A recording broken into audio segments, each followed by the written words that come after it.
between the class of International Monetary Economics and the class of Analisi Economica. The seminar will be in English, but we will make an effort to speak more slowly to facilitate your comprehension, especially me, that I'm not, because I'm not so fluent in English, and I hope that also Warren, for different reasons, will try to speak slowly, because there is part of the classroom that is not so strong in English, from the Analisi Economica course. So I think that the best thing is immediately start, so I leave space and words to Riccardo Bellofiore, that is the coordinator of both the courses, and so please, Riccardo, let's start with the presentation.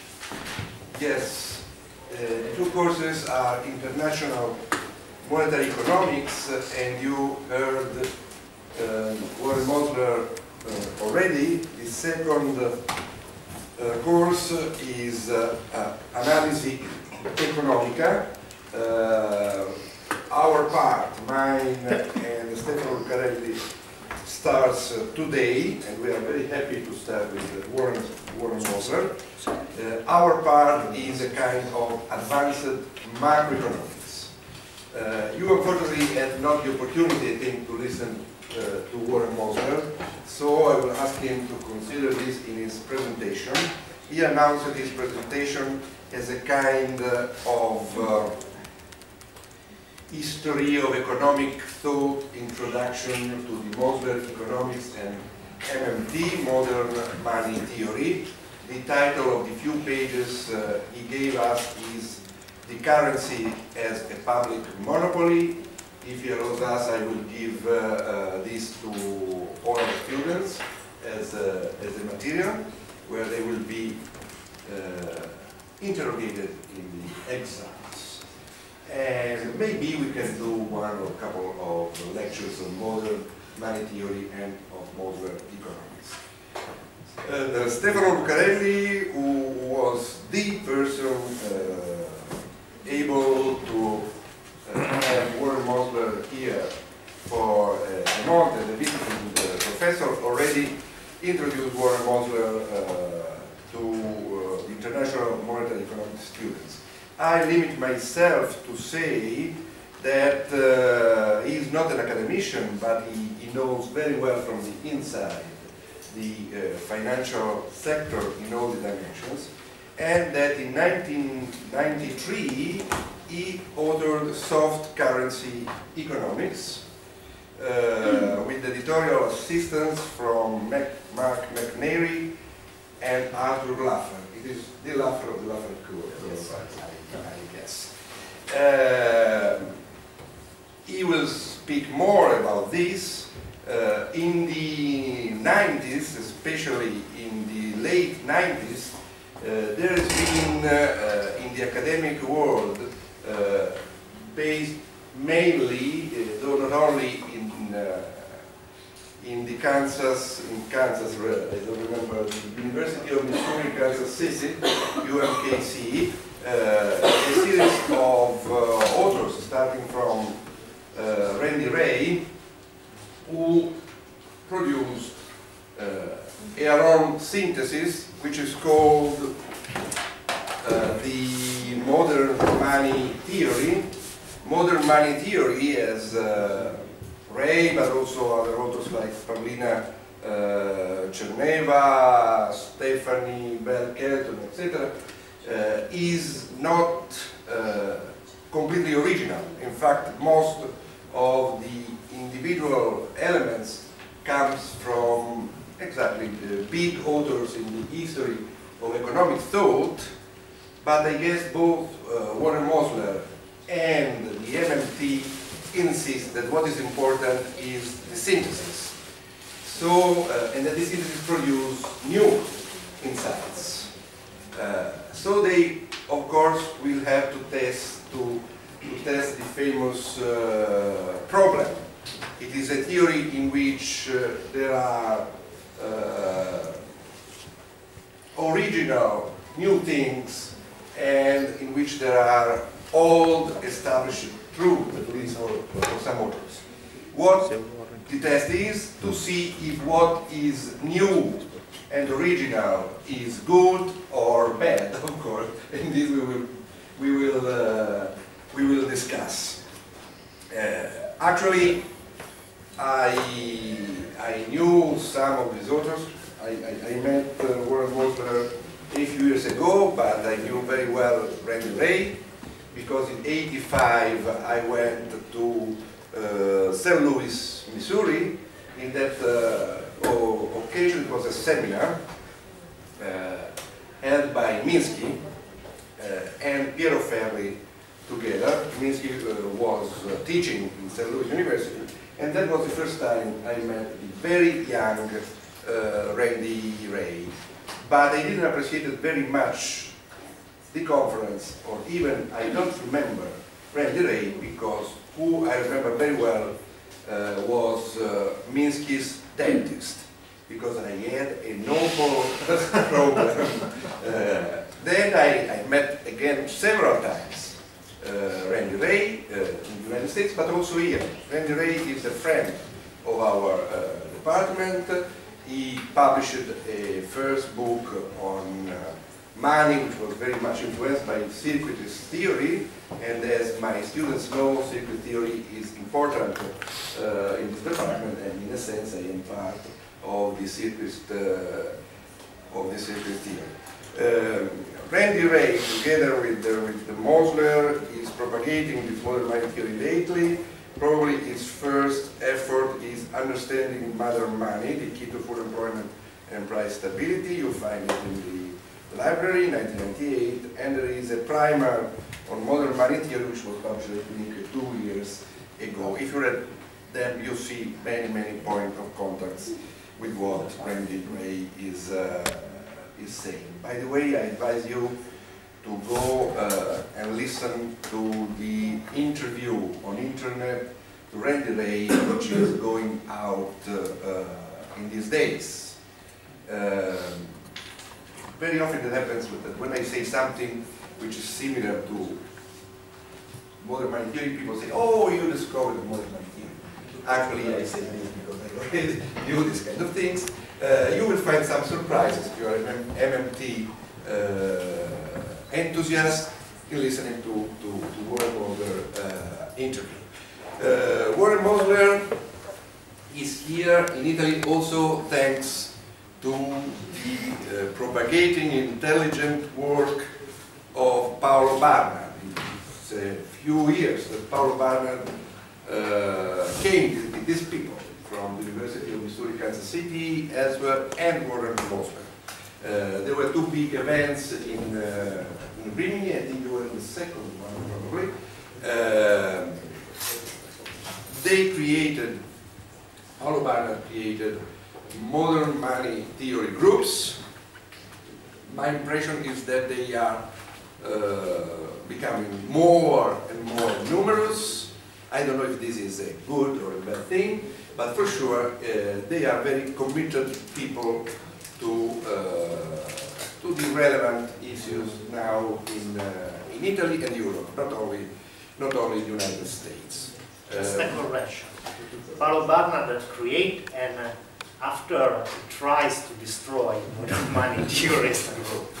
Just a joke. That's Stefano Lucarelli. I am just saying thanks to Paolo Barnard. Paolo Barnard was here in my university 2 years ago because I wanted my students, some of you may remember, to be introduced to modern money theory, and Warren was not here, Ray was not here, and I appreciated the work by Paolo Barnard. By the way, if you are interested, there is a 2 days meeting of Paolo Barnard with me and Alain Pargues, or I should say with Alain Pargues and me in Milan, which can be seen on YouTube very easily. Okay, that's my very, very long introduction, but I wanted you to know these things. Now we begin at 9:52, and Warren will have 1 hour of introduction. We will have, as discussed, 15 minutes, flexible to 20 minutes, so there are 2 hours. Who will go over the time assignment will be electrocuted, because they're not so democratic as Stefano Lucarelli last time. Then there will be time for questions from you. I hope they are they are many, just because in this way you will avoid the risk of having us continue to discuss, because we will stay here until the end of the lecture, which is 11:30. We thank also the people who are video recording, and that's it. I asked you to be patient with me, because I have back problems. So I will not sit for all the 3 hours. You will see sometimes me going around the room. Like policemen. And securities. Yes. I will look on your right. Okay, please. Okay, good morning. So I wrote Soft Currency Economics in 1993. And that was after coming back from my first trip to Italy. And the reason I'd gone to Italy was because Italian bonds were very cheap. Okay. You could buy CCP at 12% in lira. And you could borrow the lira to pay for them at only 10%. So you could borrow at 10, lend at 12, make 2%. Doesn't sound like a lot, but it's free money. The only way you could lose is if the bonds defaulted, if Italy defaulted. And everybody thought Italy was going to default. Professor Rudy Dornbusch, I don't know if you knew him, he had written papers about Italy must default. And so I was thinking, if I could come up with a reason, if I knew Italy was not going to default, I could make a profit. I was managing other people's money. I could invest in Italian bonds if I knew they would not default. So I started thinking about, now I had a reason, a very powerful reason, to think about how the Italian monetary system worked, just to understand it. Okay? Well, the first thing is, Italy had its own currency, the lira. And it was not fixed to anything at that point in time. It was a floating exchange rate currency. So I look, first, I say, well, has any country with floating exchange rate currency ever defaulted in the history of the world? And I started doing some research and looking into it. And there were very, very few countries with a floating exchange rate that ever defaulted. Now, one was Japan in 1943. Question? Japan defaulted to the United States during the war. It's like, okay, that doesn't count, right? Then I looked at Brazil defaulted in pesos during the hyperinflation. And I talked to the people at the ratings agency, Standard & Poor's, say, what happened? And he says, well, you know, I went down to Brazil to check the default to see what it was. And the currency depreciated so much, the bond might be 1 million pesos, but it was worth nothing. So nobody cared, nobody bothered to pay, and they called it a default. Okay? So every default I looked into with floating exchange rate, it wasn't really a default. So there'd never been a default for all practical purposes in the history of the world. So then I asked why. And they say, well, because they print the money. You don't default when you print the money, you pay. said, okay, but there was never a default, and nobody ever printed the money either. Okay, so that's not what happened. Yes, they could print the money, but they did print the money, and there was no default. So I was sitting there thinking, all right, we're very, very close to being able to invest client money into Italian bonds, but it's not quite right yet. Okay, we haven't quite closed it. And I was sitting with my research associate, Tom Schulke, and it came to me. I said, Tom, when I buy bonds from the government, it doesn't matter to me if I buy them from the central bank or if I buy them from the Treasury. It's all the same thing. My money goes to the same place. I send the dollars to the same place, to the Fed, the central bank. And at the end of the time, I get it back with interest from the same place. And that's true if I buy from the Fed or if I buy from the Treasury. It doesn't matter whether it's the central bank or Treasury. So if it doesn't matter to me, it can't matter to the economy. It all has to be the same thing. Okay? But the government says different. They said the Treasury has to borrow to be able to make payments. But the Fed only borrows to adjust monetary policy. Well, if it's the same money going to the same place doing the same thing, it's got to be the same thing. It can't be different. Only one of those stories is the right story, not both. Because on a functional level, it's all the same. The rest is just accounting on the government side. And so, of course, it's the story with the central bank that's the correct story. They used to call it a reserve trade, but the reason the government sells securities is to control the interest rate, not to be able to make payments.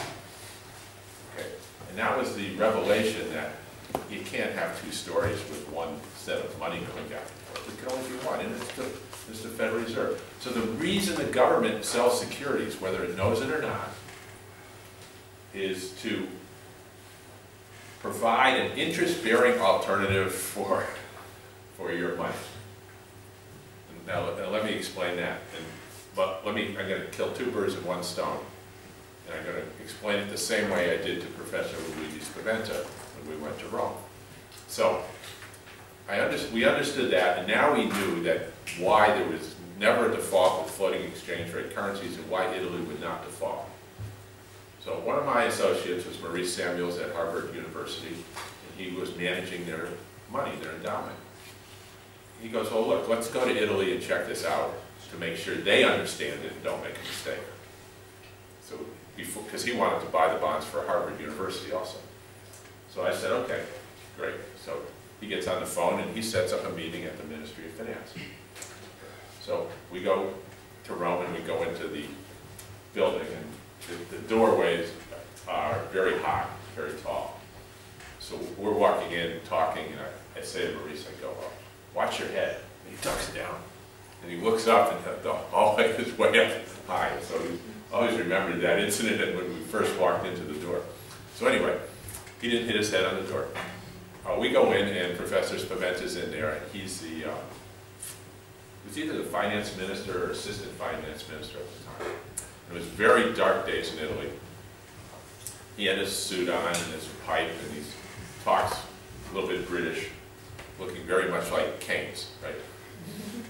And so I go, well, Professor Spaventa, I'm asking you a question, but it's rhetorical, don't answer. Why is Italy selling BTP CCT? Is it to get lira to be able to spend? Or is it because if you spend, which adds lira to the banking system, and then you don't sell CCT or BTP, the interest rate will go down to 0. And you don't want the interest rate at 0. Your target is 12%. Okay, so if you spend, the interest rate will go down. So to keep interest rates at 12%, you sell CCT, you sell BTP to allow the money to earn 12% instead of 0. And he looks up and he stops because he'd never, of course, had a question like this. And then he says, no, the rates would not fall to 0, they would fall to only 0.5% because we pay interest on reserve balances. I said, this is very good. This person understands monetary operations. This is going to be a good meeting. So I didn't say anything. Before I could say anything, he jumps up out of his seat into the room and he goes, yes, and they're making us act pro-cyclical. And he goes into this big rage against the IMF and the austerity they were doing to Italy and why they didn't need to do that. And we were supposed to be there 15 or 20 minutes. And it was doom and gloom. Everybody was depressed. And now he understood there wasn't going to be any default. They weren't selling the securities to get the lira to spend. They would spend first and then sell the lira. And sell the CCT and the BTP. Okay? They weren't selling the CCT to get the money. They already had the money machine. They spend first. Then they collect. Then they borrow the CCT, BTP.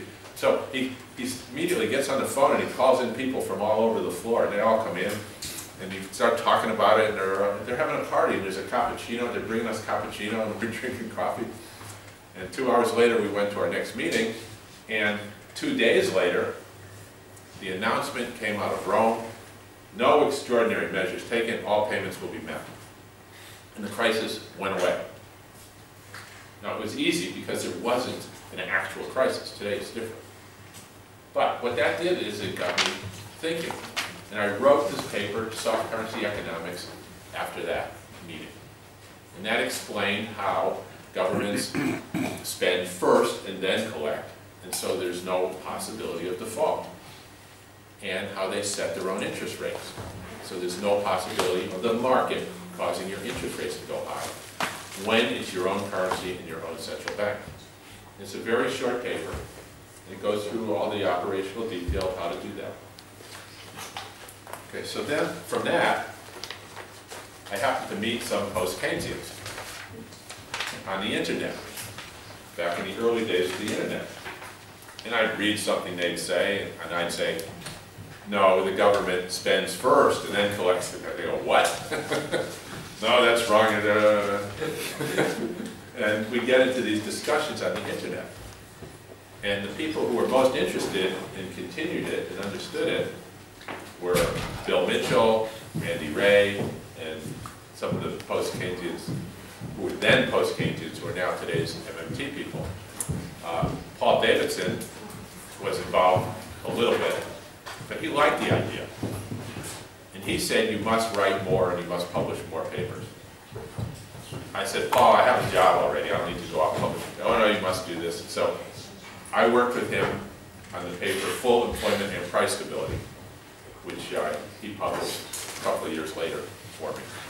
And that got me into this mission to spread the understanding of how money worked. At that time in the United States, we had a bad recession, and everyone was talking about how bad the public debt was and what we had to do to bring it down, or else it was going to be the end of the world if we didn't bring our deficit down.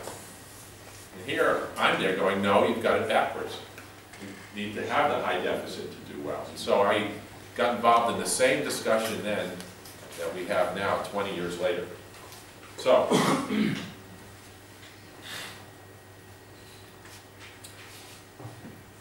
what happened is, this whole thing, they were calling it Mosler economics or something like that. It started to take on a life of its own. It was not called modern monetary theory until a couple of years ago when somebody on a blog started calling it that. And I started my own internet page. I don't remember what, it was before they had blogs, so it was called something else. Bulletin board, they were called bulletin boards. And I would write down a commentary and answer questions on the board. And it got more and more people involved, and the question was, and the question for today is this a separate school of thought? Is it post-Keynesian? Is it circuit? Is it Marx? How does this fit in to economics? Because what happened is, after I wrote Soft Currency Economics, and people started recognizing it as having value, and something nobody at the time had ever thought of before. They said, well, maybe somebody else in history has already done this, thought about this. And they started doing their research. And Pavlina Chernovich tells me when she was at Levy with Randy and Matt, they'd all be reading all the books and going through the history, and somebody would say, hey, I found something. Abba Lerner said this in 1943, functional finance. And oh, there was Knapp said this, and Marx said this, and they all looked for how this would fit in with history. And somebody found that Mitchell Innes in 1900 wrote something about money that had much of this there. And so the sequence of events, this soft currency economics, MMT, did not evolve from the past. It was done independent of the past, independently. I had never read any of it. I'd read a little bit of Keynes, but not much. I thought it was boring. I'm sorry. It's like, everybody knows that. Why do I have to read it? So, and I'd certainly never read any of the others. I'd never read Marx. And so they found this and said, okay, and then when other people saw the history, they said, oh, we see this is like a natural progression. Well, maybe it looks like that, but when you look at what happened at what point in time, it wasn't a natural, you know, a natural progression at all. It was started as being developed independently, and then it was discovered that other people had done this similar things in the past. Okay. So, while it is a logical progression, it was not an actual progression in time. It didn't work out that way. So, for example, and here's where I want to start. Did you get the paper? That was introduction? Everybody got that? No? Okay, well, we'll get you copies if you want. The main thing, I think, is that the recognition that the currency is a monopoly. Okay. Only the government can provide the thing that it needs for payment of taxes.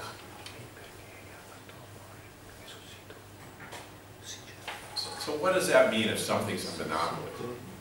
Well, first of all, of course, the critics say, no, the banks can create money, you can use that to pay taxes. The answer is not exactly.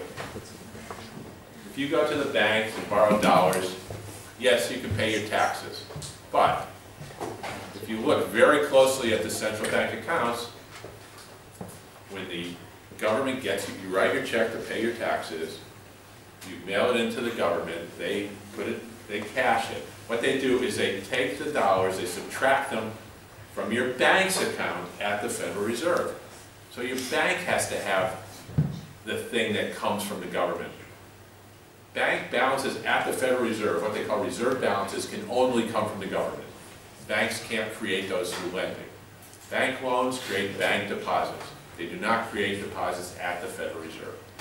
Federal Reserve deposits only come from the Federal Reserve. They have to enter the deposits. Banks aren't anywhere near that process. Banks are users of those deposits. Right? So, if the bank doesn't have those deposits, if you write a check and your bank doesn't have the dollars at the Federal Reserve, one or two things can happen. The Federal Reserve can send you a check back and say, sorry, your bank doesn't have the money to cover for you. Please go talk to your banker. Or they can say to the bank, look, you're overdrawn. This person paid their taxes. We're going to consider them paid, but you owe us those dollars. They're supposed to be in your account. They're not there. You have a negative balance in your account. Well, what is a negative balance? What is it when you are overdrawn at your bank? You spend too much money. You owe them the difference. It's a loan from your bank.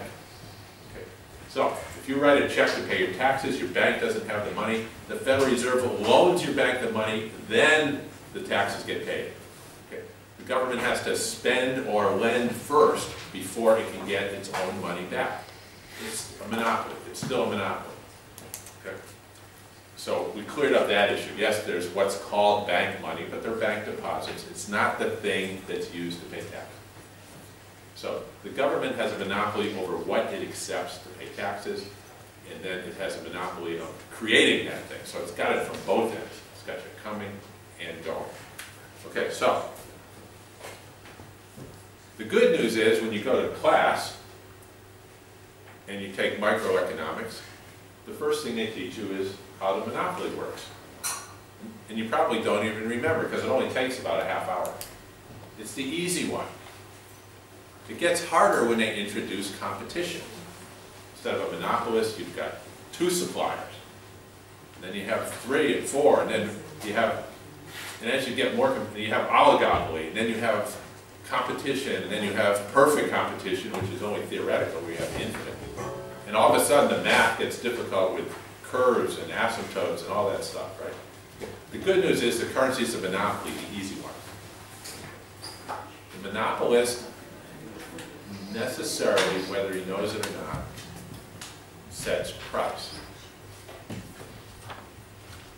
He has a choice. He can set price or quantity, but he has to set one or the other.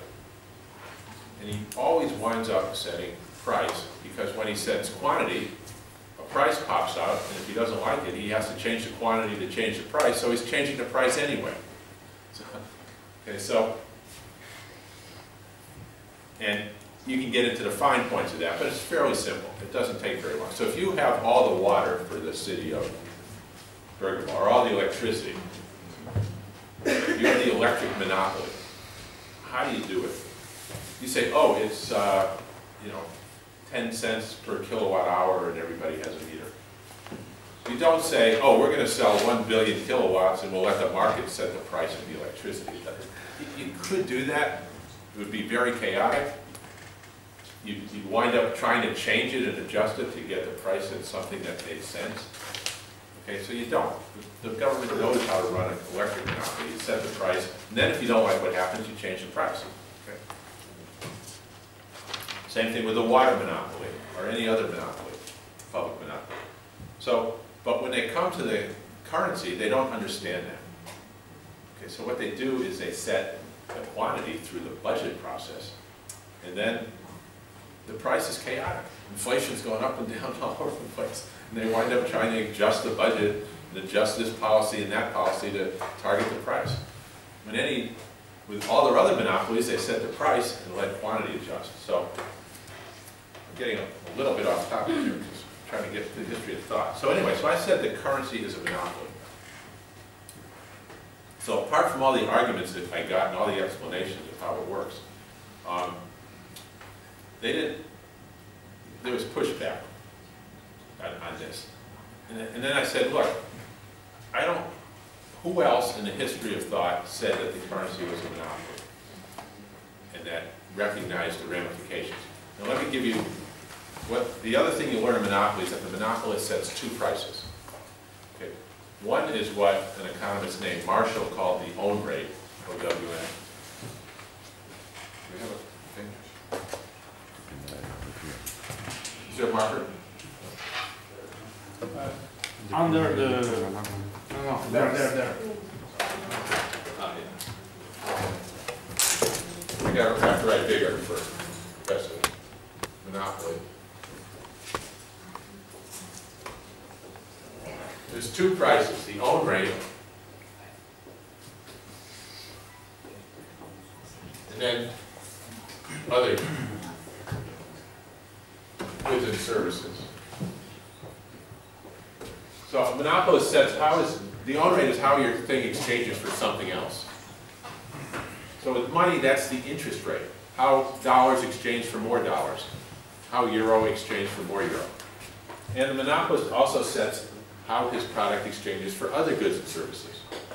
And all the Austrians are experts on this. They'll tell you about how gold exchanges for more gold in the future. What's the real interest rate for gold? How gold exchanges for other goods and services. Okay? And so I said the currency does this. Now, where does it go in the history of thought? So I told this story at the University of Missouri, Kansas City years ago at a conference, and it didn't go anywhere. But there's an ongoing argument between Keynes and the classics, where the classics said without monopoly, there'll be no unemployment, markets will clear, wages will adjust to a price where everybody has a job.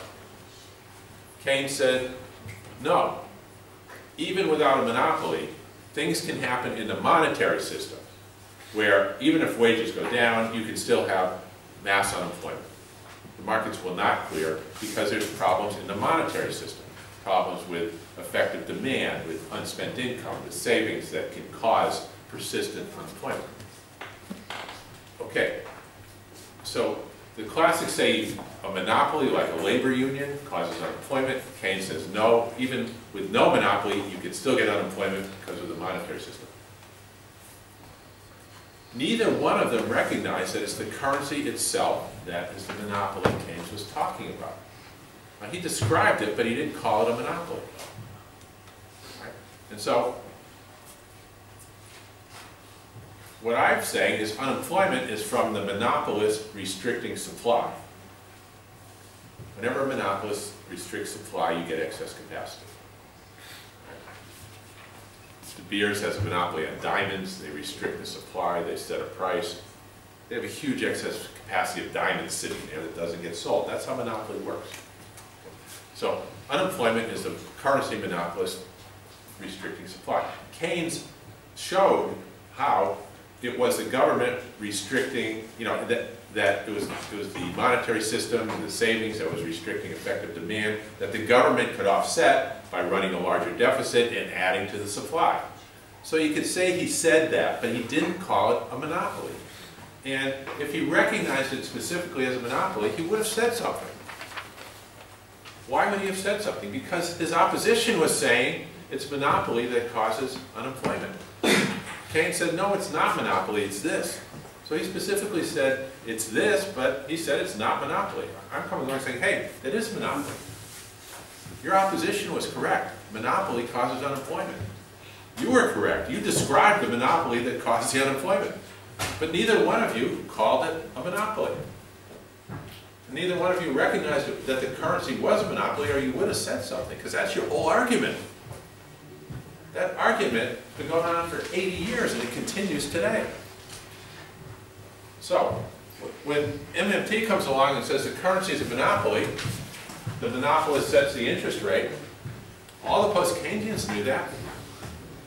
They knew that the central bank had a monopoly on reserve balances, and that's how it sets the interest rate. But they didn't get to the next part. You need the same reserve balances that you need that determine the interest rate to pay your taxes. So the question is, for my discussants, is this an addition to the history of thought? Is this something new? To recognize explicitly that the currency is a monopoly, and therefore the value of the currency is always necessarily a function of prices paid by government when it spends, or collateral demanded when it lends. In other words, the price level comes from the government because it's a monopoly. There is no market situation involved. And so MMT has the answer to inflation, the price level, that is untouched by any other school of thought because of this monopoly understanding. And I'm posing that as a question. It doesn't really matter to me. I know how it works. I know it's a monopoly and where the inflation comes from exactly to the last decimal point. Okay. All right, so that's the one question. And that's the largest question. Some of the other things we've said that I think matter are that, so not one, taxation causes unemployment. Taxation, unemployment.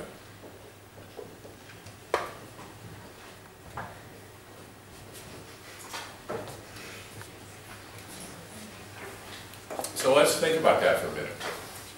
What MMT shows, and others have shown the same thing, is that, I think, see, we have experts here in the history of thought. It's not what I read it, but it's not something I've made my life's work to study. But the way I see the sequence is the government wants to provision itself. It wants soldiers and lawyers and judges and public health and education. They could ask for volunteers. It doesn't work very well. So they establish a tax. The tax creates people who now need and the tax is payable only in the government's money.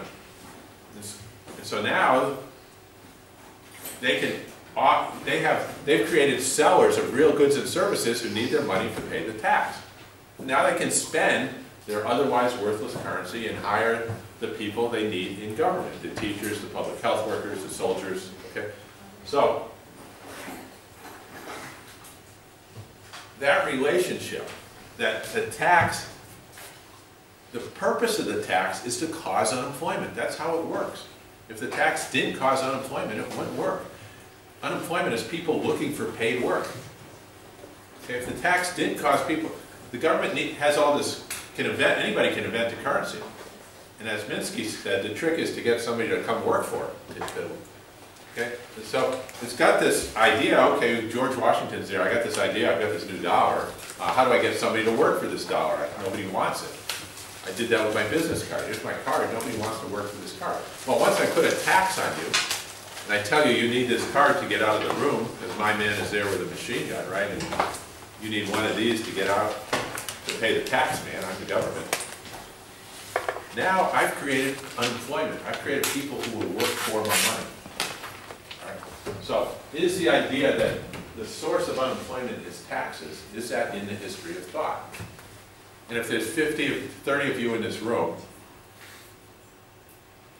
and I tax you each one card, and then I only decide to spend 20, there's going to be 10 of you who can't get a job working for me to earn a card to get out of the room. 30 minus 20 equals 10. Right? So, if I haven't spent enough to cover the tax bill, there's going to be unemployment. It's a macro problem. Keynes talked about that. Lowering the wage, being willing to work for less, it doesn't change anything.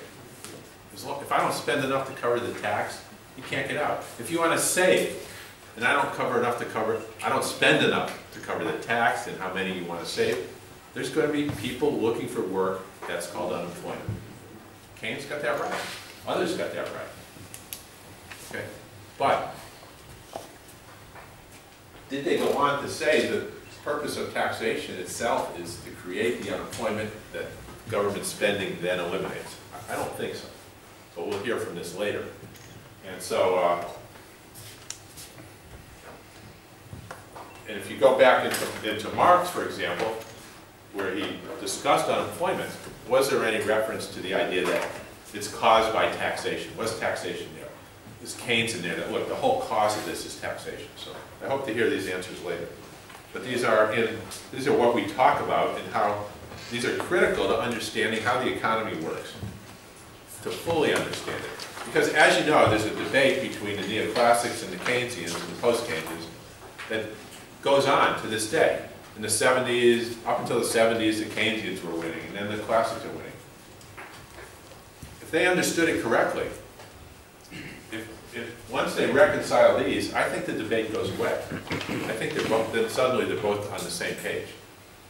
Right? I think these are what MMT does is it gives the basis for any philosophy that relates to the economy. And I like to say it this way. I'll throw this out. If any school of thought is not consistent with MMT, it does not apply to the actual economy. Okay, and that's the challenge I'll put out there.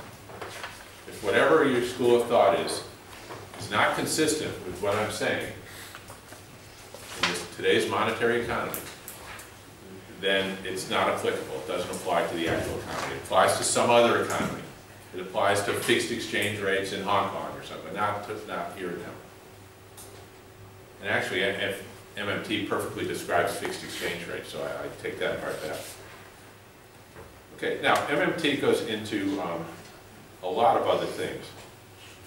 For example, trade fundamentals, where we say exports are real costs and imports are real benefits.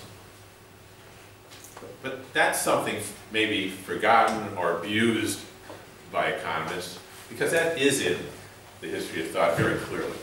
I remember reading one of Paul Krugman's book later, somebody showed it to me afterwards, who made the exact same statement in one of his early textbooks. And it was called Real Terms of Trade. So a lot of what we talk about is just either forgotten, overlooked, or lost, but at one point was at the forefront of of economics.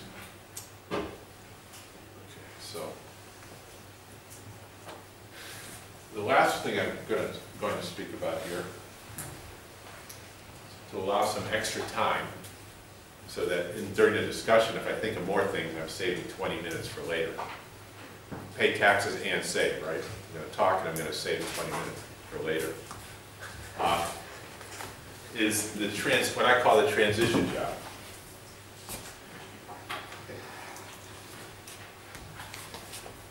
This was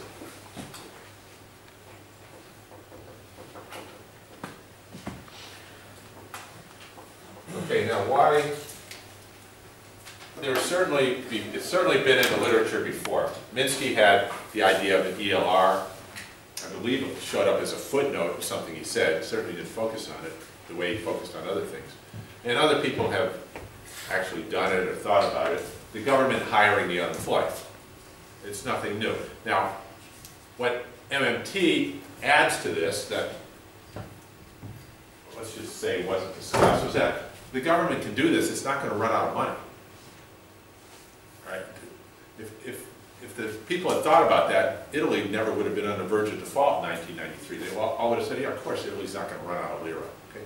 So how do I know they didn't think of it? Because the bonds were yielding 200 basis points over the cost of funds. The market is telling you people aren't thinking about this. There's credit default swap now on the UK that prints their own money. So the market is not thinking about this, although I'm not saying there aren't economists that are thinking about it, but certainly markets aren't. So what is the source of the transition job? Now, this came out as a policy option in soft currency economics in 1993 when I first wrote that. And it comes from the idea of monopoly. Monopolists set price. But in a market economy, you only have to set one price, and then everything else reflects relative value. So what's the price to set if you're the currency monopolist? What works best? Well, they tried gold. Set the price of gold, let everything else adjust, and it doesn't work. How do you know it doesn't work? Because if anybody goes to war, they immediately suspend the gold standard. So if it was so good for your economy, in a war you need a great economy, why would you suspend it?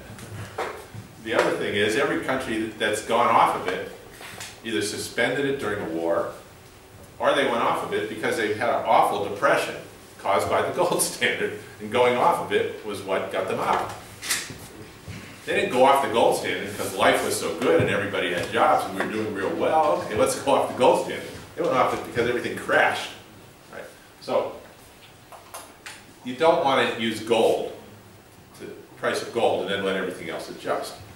What's happened is we've been using the reserve army of the unemployed, which I heard that term from somewhere, as our price anchor, the price we set, unemployment at 0 or some benefit, and then let everything adjust around that, and we vary the size of the unemployment, our labor unemployed buffer stock, to use as our price anchor, and to decide whether the economy is overheating or not. So what I said is we could have an employed buffer stock rather than an unemployed buffer stock. And it would be a better price anchor. You've got to set one price. So how about setting the price of employed unskilled labor? And then I drew some charts of prices over time. It's not accurate, but so, you know, gold is doing this, and copper is doing this. But if you look at the price of the wage of unskilled labor over time, what the basic wage is, it kind of does this. There's inflation in the economy, but it's smooth. You don't get a lot of volatility. You don't have wages $10 an hour one day, $30 the next day, $2 the next day like you do with all these other things. And it's liquid, it's deep, it's hard to speculate. You can control the price of gold with a big hedge fund by coming in and buying a lot of gold and running the price up. It's pretty hard to change the price of labor by rushing into the world market and hiring everybody to drive up the price of labor. And who's going to do that anyway? So employed labor, let's call this line employed unskilled labor.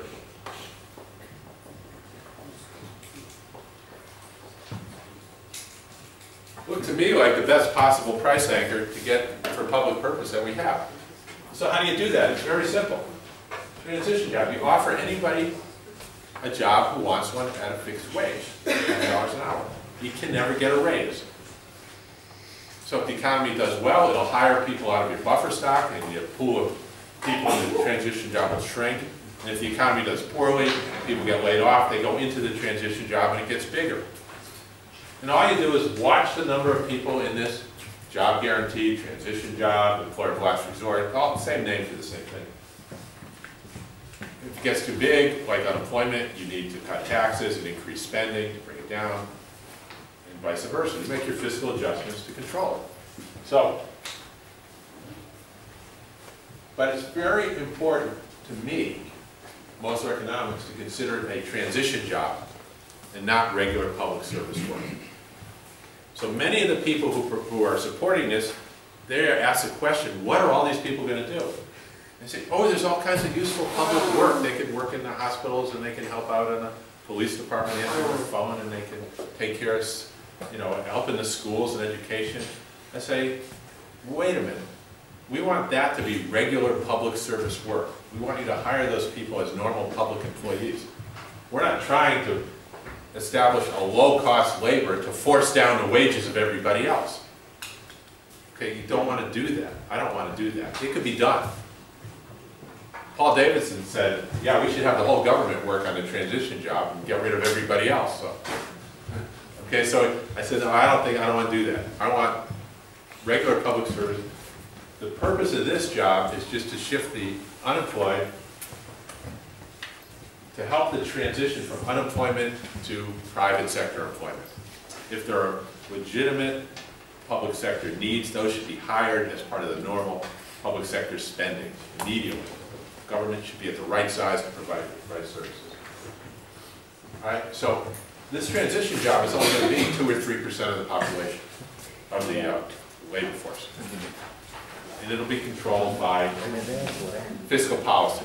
Now that is, those two parts, I think, will hear where the place, if this, you know, what the place of this transition job is in economic and the history of thought. So we got, I'm just posing the question on 3 things today, 3 important MMT principles. Currency is a public monopoly, taxes by design create unemployment, and the transition job as a price anchor. Okay, so price anchor. It also happens to mean you're going to have a form of full employment all the time. You know, you're just going to have to live with that, right? Everybody okay with that? Currency is a monopoly and taxation. And I'm going to put my 20 minutes in the bank and say thank you.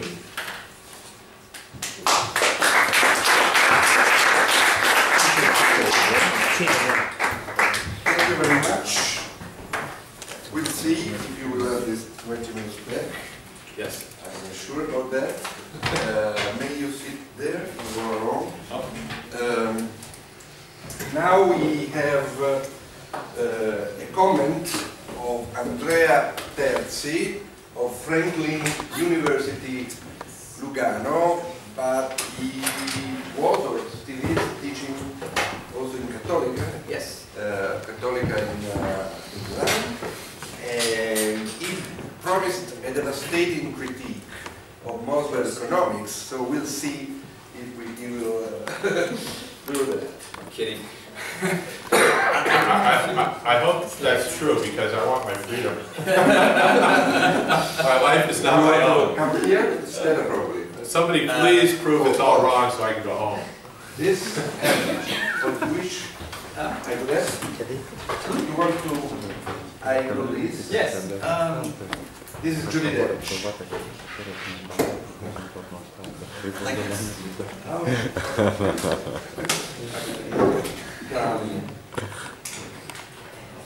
Or Yes. maybe yes, it's easier. Okay, thanks. Self-covered. When the music stops, we sit down.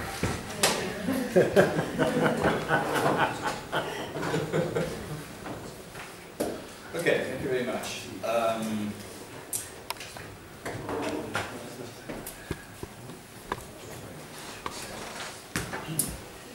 A devastating critique, you said. I'll try, but it won't be easy. You think to know Warren Mosler today, and some of you in earlier meetings, and he has been in these 15 years a remarkable, phenomenal appearance in the discussion of economics of someone who, as Riccardo said in the introduction, not coming from a scholar career and has a degree in economics, but doesn't hold a doctorate in economics, at least not yet, and has been a practitioner all his career life. And but in a sense, Warren is kind of the tip of the iceberg, to some extent. It's not exactly a haphazard or completely random appearance. And this, I believe, because there is a world of professionals in the world of banking and finance that have been at odds with mainstream economics models for many years.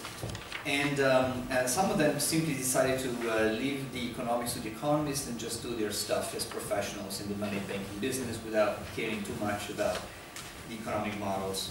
And I believe the reason of this divergence or this distance between monetary economics and the professionals in money and banking and finance has been that the mainstream macroeconomics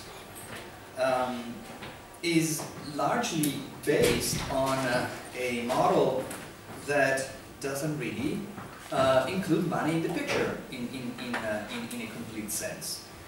In fact, mainstream macroeconomics is very versatile, it's very flexible. If you change the value parameter here or there, the model becomes monetarist, the model becomes Keynesian, the model becomes neo-Keynesian, the model becomes neo-monetarist. But money doesn't really play an important role. And in fact, most of these models are highly sophisticated, and except when they come to money. And perhaps in the interest of time, well, you know, in most of these models, money is this. Just this big variable. There is a stock of money. Most models, still in the manuals and textbooks, are taught in this way. When you introduce money in the macro model, it's this big M. It's the stock of means of payments in existence, in circulation, in the hands of the private sector. The stock of money.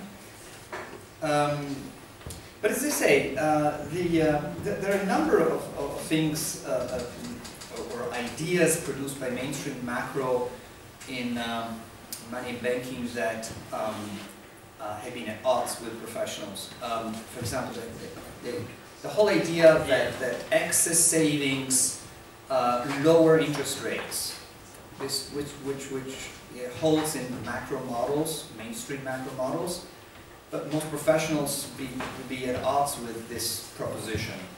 Or the idea that that an increase in bank reserves leads to more bank lending. That's also part of the macro models, at least money multiplier thing, but professionals don't see that in the real world. Or even the significance of real interest rates, which in macro models is the key thing. The interest rates that matter is the real rate. And professionals don't really care very much about real rates. So one, and Warren did his presentation of these three big things in his view. One extremely important contribution that Warren has brought to economic discourse is understanding monetary operations. And when I said that Warren is kind of the tip of the iceberg, is this vast group of professionals at odds with mainstream macro models and with money and banking talk in mainstream ways. And Warren has always been, well, brilliantly managed not to be trapped into the wrong frame, so to speak. And apart from having a strong sense of public purpose, Warren has brought the understanding of monetary operations at the center of the discussion. And this is how I personally met Warren and learned from Warren this idea about how monetary operations work. But I wanted to stress in these remaining 10 minutes the other side of Warren's contribution. There's the theory of money.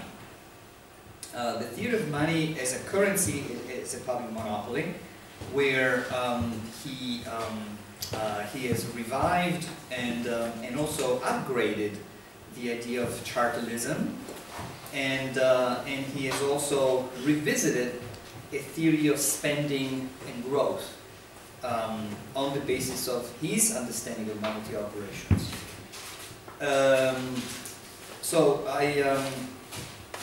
Going back to this big M, which is the stock of money mainstream models, you know, it all begins. If we take a quick 5-minute review of the long history of economics and about money, one of the oldest ideas is that given this M, okay, this is the stock of money in circulation, but people really do make decisions on real things. They care about labor, time, they care about the utility of the goods and services they produce and consume, they care about resources used, real resources used. So if people care about real things and you have this stock of money in circulation, the only thing that this M can do is this. It will affect prices. So it's a traditional, you know, too much money chasing too few goods, and so you have this direct relation, which is the old quantitative money that has a long history, at least from the 1600s, if not before, and it's still around today, just to a large extent. Then the question occurred in macroeconomics and in economics in general, including microeconomics, why people hold money. And so this is the story of the introduction of the market for money. So so there is a supply of money. This is not just a stock of money. This becomes the supply of money, and then there is a demand for money.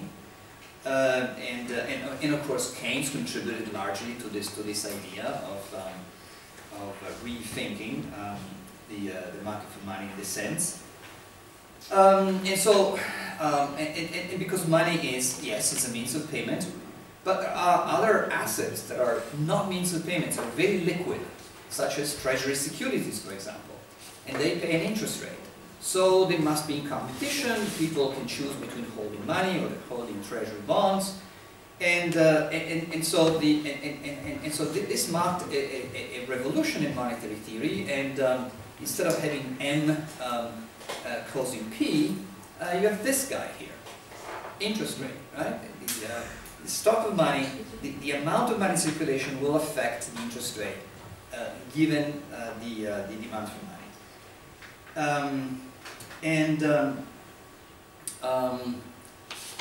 Okay, then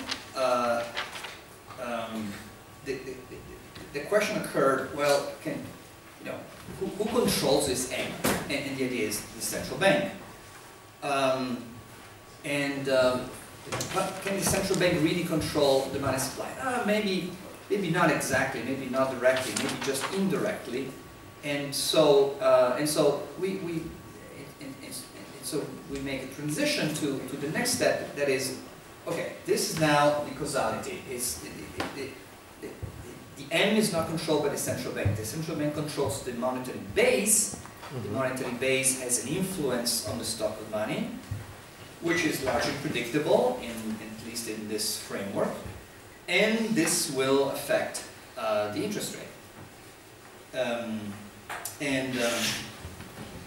Okay, this lays the ground to monetary policy and to the way that central banks can carry on monetary policy operations, which takes us to this guy here, where the monetary base is causing the stock of money. But central banks can either choose to control the stock of money or to control the interest rate. This was the idea that's still, very much in the manuals. And so the central banks can decide one or the other. These are equally possible options. And so it can choose to control the money supply, and the money supply will have an effect on P, yes, as we said before, but also possibly the real output. And the real output effect is the result of, the model is still a real model where people make real decisions. But if there are frictions, if there are imperfect information, things that don't work that well, and markets are not that flexible, then you may have an effect on real output. It's largely and possibly very likely to be a short-run effect, but there will be an effect possibly on the real output. And the other option is the interest rate. The central bank can control B, which controls M, but M is not the target. M is just functional to achieve a target interest rate. A target interest rate is supposedly leading to the desired P and Y. So these are the two options. Problem in the history of monetary policy, the first option up there never really worked that well. And to make a long story short, that M is in fact largely bank money. And bank money is not directly controlled and not even indirectly controlled by the central bank. Just think of the well, this will take us too far, so I'll keep it short. So M is problematic to be controlled by the central bank, and so this is where we finally moved into this state-of-the-art of monetary policy. This is the state-of-the-art before the crisis, and it's still largely believed to be the state-of-the-art even after the crisis. But this is basically how monetary policy has been functioning for many years, particularly after the 1980s, when there was the attempt to control the money supply. Then we switched to interest rate targeting, and so finally the consolidation of the state-of-the-art of monetary policy is to have a reaction function of the central bank that looks at the economy and decides what the desired and best interest rate should be. And this should be based on a rule-based reaction function. It should not be improvised. It should not be just the result of how the chair of the Fed feels that day, and predictable by markets. And then this is the first leg. The second leg is once the Fed or the central bank in general has set the interest rate target, then there must be some monetary operations to make sure that the interest rate in the market is in fact equal to the desired interest rate. Normally the interest rate is the target is a very short-term interest rate, money market interest rate, and the monetary operations are the open market operations, or in a sense, all those operations that make sure that in the money market interest rate is in fact equal to the desired interest rate. In the early weeks of the crisis in 2007, even more so after Lehman collapse, there was a question in having monetary operations sufficiently effective to make sure that interest rate was in fact equal to the target rate. And then there is a transmission mechanism. The transmission mechanism is what drives us to from the interest rate to P and Y. During the crisis, this state-of-the-art has been slightly modified by including or adding another leg which is the balance sheet policy, which is all the QE that you've been hearing about. Balance sheet policy can be done with foreign exchange, with treasury bonds, or affecting the risk profile of banks' balance sheets. And this is all this became very important during the crisis, very significant during the crisis. Then the other, let's see if I can make it now with probably in 5 minutes. There's a complete different, there's a complete different alternative, and that is the Keynesian tradition has always explained aggregate demand affecting P and Y, and aggregate demand being the result of a balance or an imbalance between, on the left-hand side, you recognize the macro variables, investment, spending, and exports, meaning injections into demand, and savings, taxes, and imports being the leakages. So the injections and leakages, this was the main Keynesian model after the war. This does not even fully reflect Keynes. Keynes gave a lot of attention to the monetary dimension of the economy, and there's not much monetary dimension here. In fact, this model could be all in real terms, and this has been interpreted as a real terms model. So the I, G, and X are simply the real goods that people want to invest, or the government wants to buy, and the nation exports to the rest of the world. There's not much money here. So another possibility, and okay, now the Keynesian idea that the monetary dimension is key in the understanding of the macro dimension on the economy, and particularly unemployment, has been developed by a number of post-Keynesians in a broad sense. And I'm thinking of the names of Kaleski, Kaldor, Davidson, Minsky, Graziani, and Steindl. And in fact, I'll pick Joseph Steindl, who in a couple of articles in the 1980s developed further this idea of injections and leakages by bringing in the monetary dimension and the notion of savings and the notion of financial savings. So this is basically the same macro equality that most of you recognize and know, just changing the position of the variables and dividing the savings into household savings minus the acquisition of houses, and exports and imports, investment, and the businesses and business savings, and the deficit of the government sector on the right hand side. In this sense, for Steindl,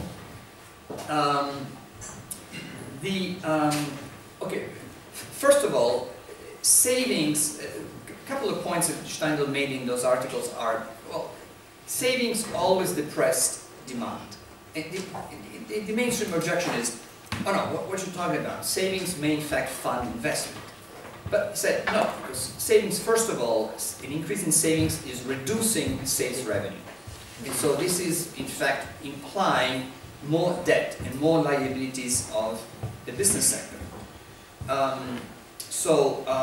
An increase in savings will depress demand unless business are willing to increase their liabilities. So there's a possibility that savings go up and business accept to incur into increasing debt, and then there may be no effect on demand. But when the business sector reaches a ceiling and has reached a point where business don't accept any further liabilities, then that's when the business begin to cut spending, cut investment, and retrench in a general sense, and this will have an effect on P and Y. And one of the points in those articles by Steindl was the government has no control of the balance between G and T. The government can either control G or T, possibly, but certainly not the balance, because the G minus T to the right of the equal sign is fully endogenous, is responding to decisions of households and business. And households and business interact with a savings versus liabilities kind of, you know, interaction. When households decide to save more and business accept to incur into more liabilities, it's fine. But if business reached the maximum limits of liabilities, that's when the economy starts to go into a recession. And this will impact on the government deficit, and the government deficit is in fact keeping the balance on the right hand side of this equation. Now, in this sense, Warren's construction that you just heard before as this very important originality of the notion of currency as a monopoly, that can be related to this development of understanding how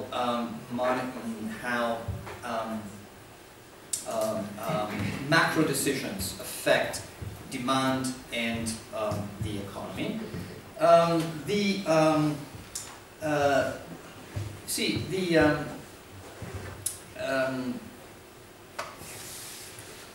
the left-hand side of Steindl equation here, you have the net savings of the households on the one hand and the foreign sector, and then with the minus sign business savings, which Warren calls simply the net savings of the non-government sector. So G minus T is, we can redenominate this as the net savings of the non-government sector, the net savings of every other sector except government. We know that if you add them up all, it will be 0. So G minus T must be equal by definition to the net savings of the non-government sector. In Warren's terminology, this is described in fact in a more effective way as the change in the financial assets held by the non-government sector. All financial assets have financial liabilities, but if we define a sector as being the whole thing except government, then the only financial assets net held by this non-government sector must be assets that have a liability of the non-government sector. And so the G minus T is also equal to the change in the net financial assets of the non-government sector. This can be, using the knowledge of monetary operations, this must be equal to, okay, my 4 minutes of, okay, this must be equal, that includes the 4 minutes. You are beyond. This must be equal, on the knowledge of monetary operations, this must be equal to the value of the currency issued by the central bank, including the banknotes and the reserves that banks hold at the central bank, plus the government securities which are in the hands of the private sector. Okay, now how does this connect with Steindl, and what's the innovation in this particular approach? Well, we can study the dynamics of the macroeconomy by studying the relationship between the net savings of the non-government sector on the left-hand side versus the desired net savings of the non-government sector, which connects very well with the paradox of thrift, although Keynes never really mentioned that was based on the idea of currency as the monopoly. But he had this idea of the paradox of thrift, which many of you are, I'm sure, are familiar with,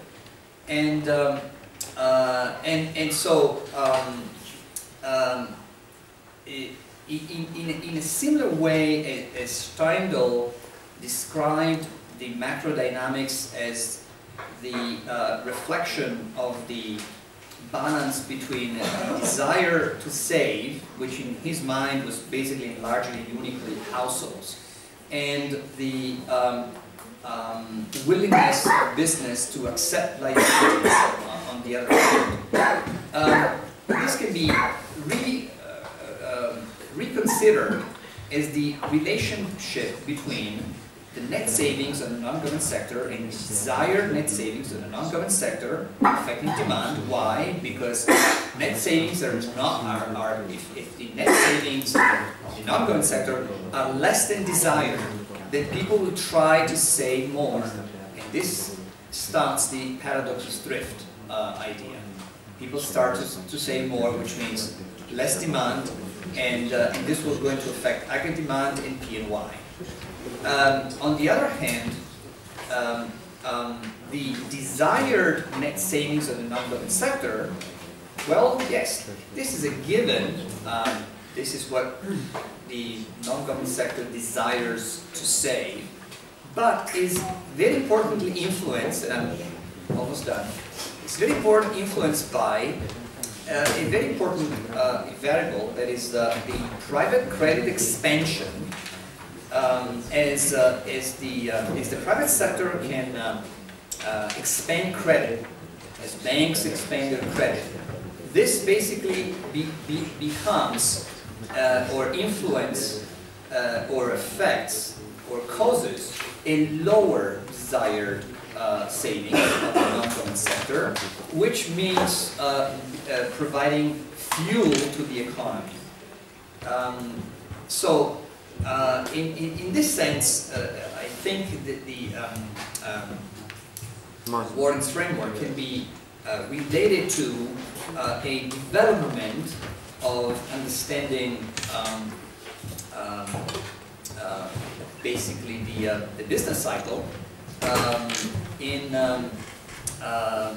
with reference to an evolution of ideas that can be seen as that finds its very important character in the understanding of monetary operations and in the relationship between the fuel to the economy that is provided by the balance between savings available and savings desired on the one hand, and credit expansion. And because credit expansion we know, at least from Minsky, that is procyclical, then during crisis there's no way that we can rely on private credit expansion to rescue the economy and to save us. And I'll stop here. Thanks for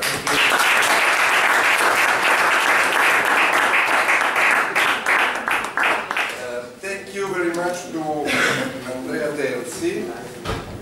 Instead of the devastating criticism he promised, he actually delivered a, I would say, restatement of some of Mosler's conclusions, and my students should understand these for two reasons. We will come back to that. But a lot of the macro we have studied is there, and I would even like to invite another time in Italian for a full lecture of 2 hours and a half, Andrea, if he wants to come here. The second reason is that I'm very happy he raised the issue of Steindoll, because the students of international monetary economics know that from the lectures by Jan Topolowski in the beginning of this course. It's actually one of the strong points of his lectures. Now I ask Stefano Lucarelli to say something, if possible, in 15, no more than 20 minutes. Andrea, you have to pay some time credits to... balance is a positive balance. Yes, it gives you 5 minutes, 7 minutes to you. It's what's called an overdraft. Yes, an overdraft. The overdraft. No pun intended about the Please, Stefano. Okay, please pay real attention, because these are also a lecture. Yes, a 15 minutes lecture, but it's important for both the courses. I will try to be synthetic, but maybe I will appear too synthetic for you, dear student, but I promise you that during the next lecture we will have the right time for coming back to every subject I will now say. There are two important subjects, please silence too, that Mosler introduced in his lectures, and that I would like stressing for didactics in order to reinforce students' skills. In fact, in these times, students in economics risk to become idiot savants without critical approach to reality, exactly like Italian first ministers.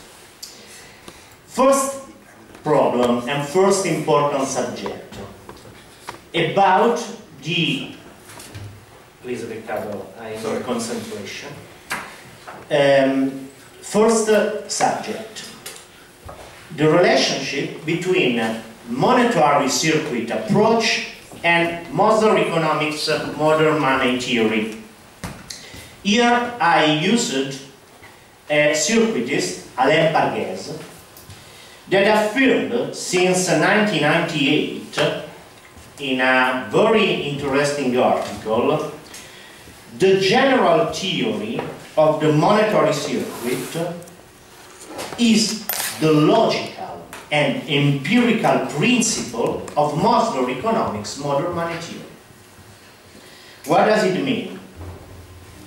I need to go fast. Modern money theory, I interpret in this way Alain Pargues' suggestion, is more a policy than a theory. It is a set of well-theoretical based policies. Let me stay on a point. The most advanced program in line with the Mosler lecture is the program that we may call, as Alain Pargues suggests, government as employer of last resort. Government of employer of last resort. Mosler introduced this point in Full Employment and Price Stability, the article he considered before, that was published in Journal of Post-Keynesian Economics in 1997.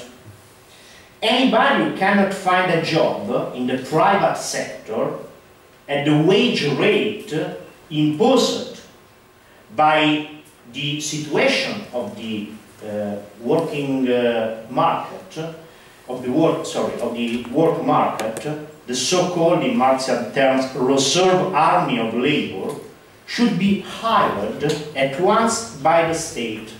Here there's a first important point in my reflection. I have also a PhD in public finance, and I have the possibility to study a very right-oriented theoretical thought, the so-called public choice analysis. Okay? I'm not a public choice theorist, but I know quite good the point. And what is a real problem that this antagonist theory posed to us as post-Keynesian? The problem of controlling public policies. So I prefer to say, as Keynes wrote in the end of laissez-faire, not hired by the state, but managed by different levels of government. Because a working public finance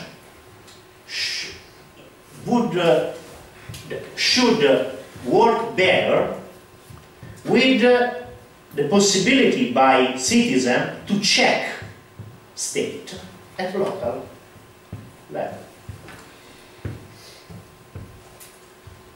So, anybody cannot find a job in the private sector that the wage rate imposed by the reserve army of labor should be hired at once by different local levels of government at a predetermined wage rate. This is, in synthesis, what is the meaning of government as employer of last resort. Here, we may also consider the possibility to discuss and check the introduction of a basic income in a perspective of another important Keynesian scholar, Glynn, to support exactly the transition from the old industries, the critical sectors, where employment is decreasing, to new industries, to new sectors, to new industrial sectors, where employment may increase given and consider the effect of technological evolution. The Mosler economics modern money theory states that the state is the ultimate institution, is the ultimate institutional infrastructure of society, in a sense. But I also stress that a good deficit, as is in the Mosler economics, should also and moreover consider the industrial policy. In a theoretical perspective, this means that we need a dynamic monetary circuit theory. And a dynamic monetary circuit theory, that is a name proposed by Alain Pargues himself, is a monetary circuit able to support a structural Keynesianism. A state able to rule also technological evolution without suffering a suffocating financialization.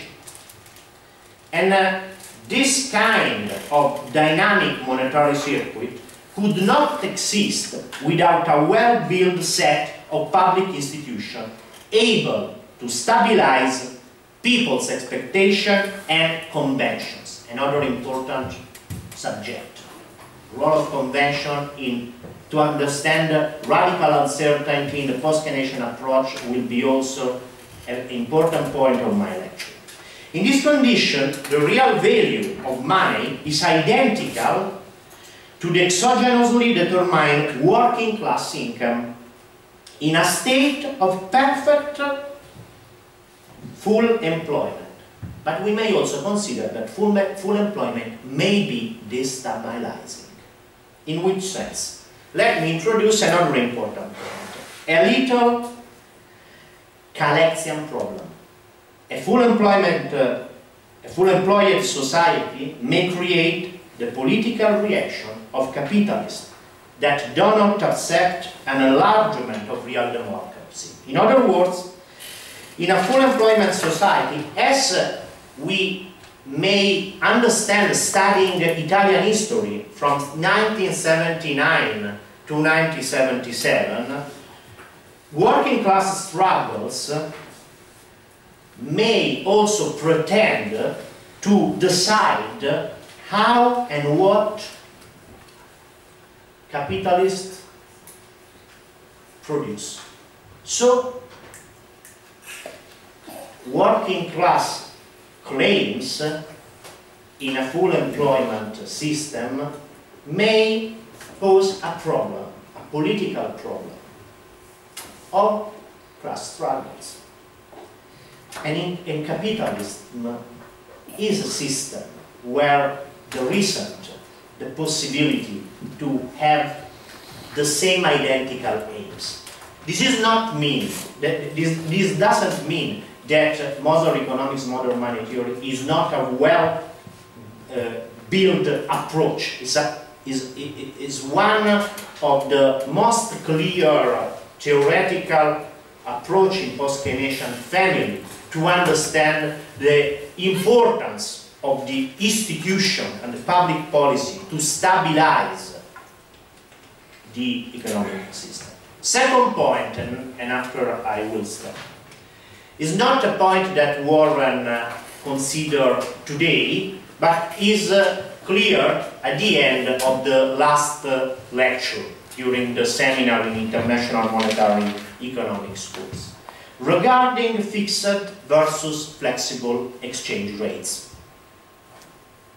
I would just stress the fact that this is not the main problem. As Keynes stressed, and on this point I suggest to students a beautiful paper by Vernengo and Rochon on challenge, you may download on the website.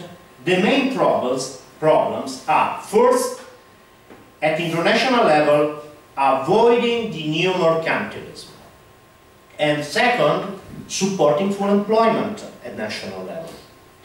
Present Euro system is not a good institution for both these aims.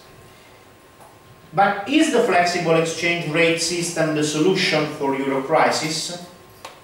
As John Harvey, the author of the book that I'm using in International Monetary Economics course, while it is true that stable rates would avoid the problems associated with the volatility of the exchange rates, it is not necessarily true that having a fixed rate, as seen implicitly in the euro area, a fixed rate system, yields stability. In the absence of measures to limit, for example, portfolio capital's movements, speculative attacks may force governments to continue to move pairs into ranges they can defend, thus creating the very volatility they had hoped to avoid. So, I have two questions for Warren. Do you think that capital outflows from South European countries to the center dominated by Germany had a proper role in the euro crisis? And do you think that to start a Mosler economics modern money theory policy in Europe, the control of capital flows is an important measure or not? Thank you for the attention, and thank you also for your generosity.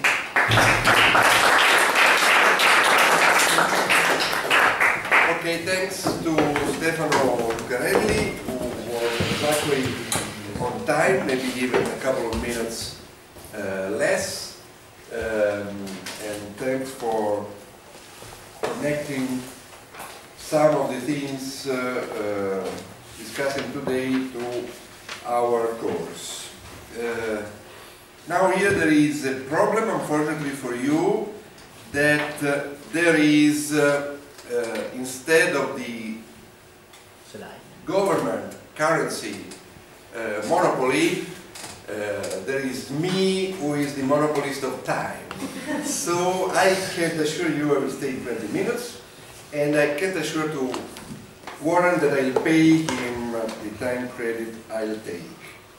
I took seriously his request of an history of economic thought approach. I will have to be really quick, and I am not sure that outsiders will follow me completely because of the huge amount of stuff I have to discuss and the quick written that I'll use.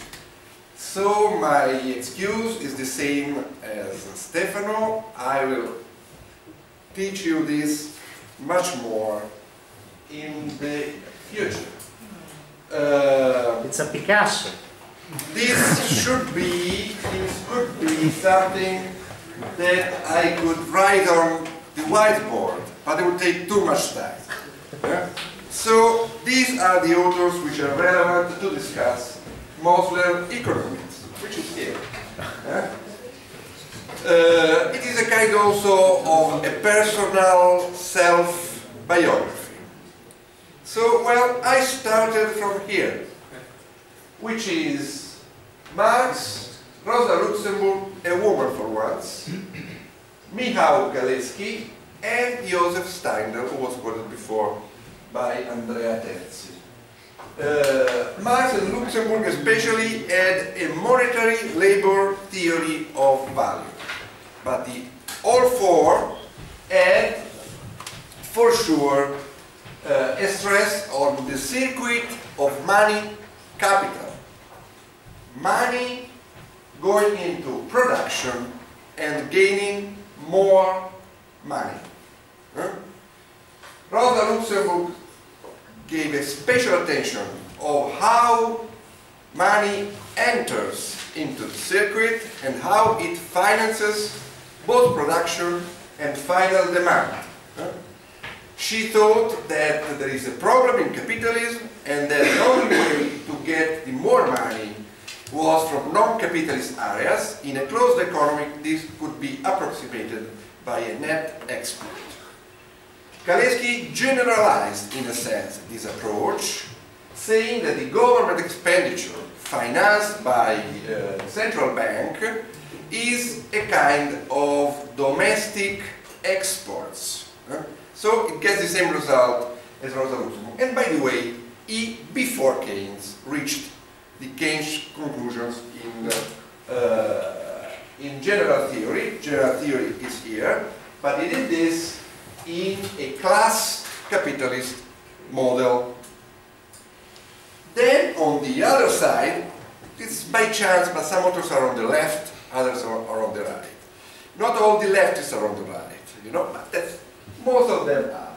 On the right we have what I would call the old circuit theory, which is Wicksell, the Wicksell on money, Joseph Alois Schumpeter, and Keynes, the treatise on money. He stays here, exactly here. They knew Marx, and they worked along those lines, though implicitly. By the way, Schumpeter was quite explicit in this, and Keynes somehow had a knowledge of Schumpeter. So they stressed that money is finance to production, introduced by banks, commercial banks, and maybe there is a central bank. Then there is a right-wing stream from itself, von Mises and Hayek. I have worked a lot on this, but I don't put an asterisk because I don't feel as an Austrian. Schumpeter was Austrian by nationality, but was not this kind of theoretician. In between, early 20th century, there is Knapp. Knapp was not an economist. Knapp wrote a book titled State Theory of Money. It was reviewed by Keynes, I think it was in German, on the Economic Journal, and it is the beginning of chartism. Probably he would have agreed on the point that the currency monopoly is of the government. Then we move to Keynes' general theory. Keynes' general theory, I leave aside functional finance by Keynes. It is different from these traditions. It can be related, but if you read the general theory, you don't have any knowledge of this or of this. Then we come to the more modern authors. Minsky, I feel myself as a critical Minskian. Minsky comes from Schumpeter, from Marx. Minsky was a socialist in his youth, and he defines Schumpeter as a conservative Marxist, and comes from the general theory. What is Minsky? Is he a post-Keynesian? He disliked, and for right reasons, the labor. He calls himself as a financial Keynesian. You know, the debate you study is here in macroeconomics courses. You have the neoclassical synthesis of X, Summers and Modigliani against the monetarist, Friedman. From here you have the new classical macro, Lucas, and you have the new Keynesians. New Keynesians are a lot of people. You have Stiglitz and Krugman. Krugman, for me, is more neoclassical synthesis with some rigidity and imperfection, but they are there. They are a branch of neoclassical macro influenced by. But there are also conservative, politically speaking, like Bernanke, or even worse, Greg Mankiw. These you study usually.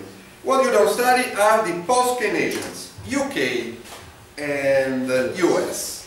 UK, John Robinson, Nicky Kaldor, they depend on Keynes 30, even on Kaleski, don't have a very monetary, sophisticated approach. I don't go into the detail, but that's a problem, of course. And you have the US, Paul Davidson. They usually stress money as a store of value and the financing of investment demand. Not good enough. Kregel is related to EDS Keynesians, but more and more to Minsky and, in a sense, to modern monetary theory. On the left, by chance, we have other authors that I would call financial Keynesians. Augusto Graziani, and here I forgot to put an asterisk because I come from there. Alain Pargues, I will rely on what Lucarelli said, and Bernard Schmidt. Bernard Schmidt calls his theory the theory of emissions, and it is very difficult to understand. But in a sense it was the origin of the circuit theory. So Graziani and Pargues, I think that they are different, but more on that later. I can put the arrows, but Godley should be named. Actually, Andrea Terzi used the three balances approach of Wayne Godley, turned it into, if I understood well, in a four balances approach, right? In a sense, because of the standard term. Then we are here with the most modern theorists. You have followers of Pargues in Canada, Lavoie and Saccareccia. You have Randy Ray with Stephanie Berkelton, Pavlina Cherneva, and Matthew Forsater. We are at four women: John Robinson, Rosa Luxemburg, Stephanie, and Pavlina. You have Toporowski, I think very important contemporary authors, and you have Mosler and Mosler economics. This is the general picture. I have some arrows saying that Randy Ray was knowledgeable of the circuit, comes from Minsky, comes from Keynes 36. And I stop here for lack of time. Now, before going into some comments, let me say that you know the circuit very well. Here there is a book which is adopted, which is, remind me, Darbush and Darbush, co-authors, etc. Well, you find this in that book when the macro begins macro, you know. And I find it when I was studying in every macro textbook. You have firms and households. Households get money income from firms and gives labor services. Economic theory is always very shy and nice. On the other side, the firms gives real goods and services in exchange. They don't use the term commodity usually, if not for goods and services, and get income which is expanded. You know, where is the banks? Banks are inside the firm sector. Where is the state? The state is not here, but it appears. When you have to say why there is money into the system, there is money into the system because there are open market operations with the central bank, with the government, which must then be in deficit. That's the way they explain. When they have to explain money, they put into the government and the central bank, and at this point what they do is explaining to you first money demand and after money supply. That's strange to me. Huh? I would like to know first the money supply and then the money demand. I don't go into the detail, but this is from his own handwriting, the circuit, so to speak, or at least the picture by Mosler. You have the issuer, government, and then here the non-government economy. Where is the central bank? The central bank is here. It is aggregated, but you even don't nominate it. Huh? You say government. Here you have all the rest. All the rest is here. Well, there is a third kind of circuit. And then the circuit I prefer. And it is the circuitist picture of the economy. The point is, what do you disaggregate?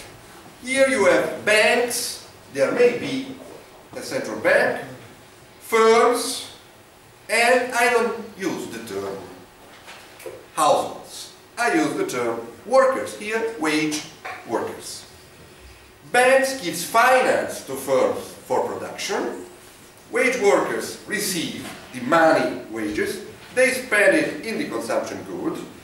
They spend it on the consumption good market, and they spend it on the financial markets. They may save some bank deposits, so to speak, cash, liquid balances.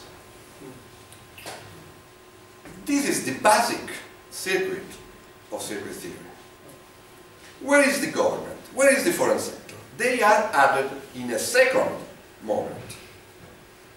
Here is the foreign sector, here is the government. I don't go into the foreign sector. I made my dissertation on Luxembourg, they are very much sympathetic on their model, though they made errors. Government here, of course, needs finance, and it gets it from the central banks. And government, of course, spends buying goods and buys commodities from different sector, hiring wage workers, so you can complicate everything how you want. Let's come to some theoretical considerations and then some conclusions. I am for a theory which articulated levels of abstraction. One can say, well, but how can you start from a closed economy without the state? I insist that this is the right abstraction to analyze the economy in which we are living. It is not 4,000 years. You can make competitive narratives of money and the government, etc. The economy in which we live is capitalism.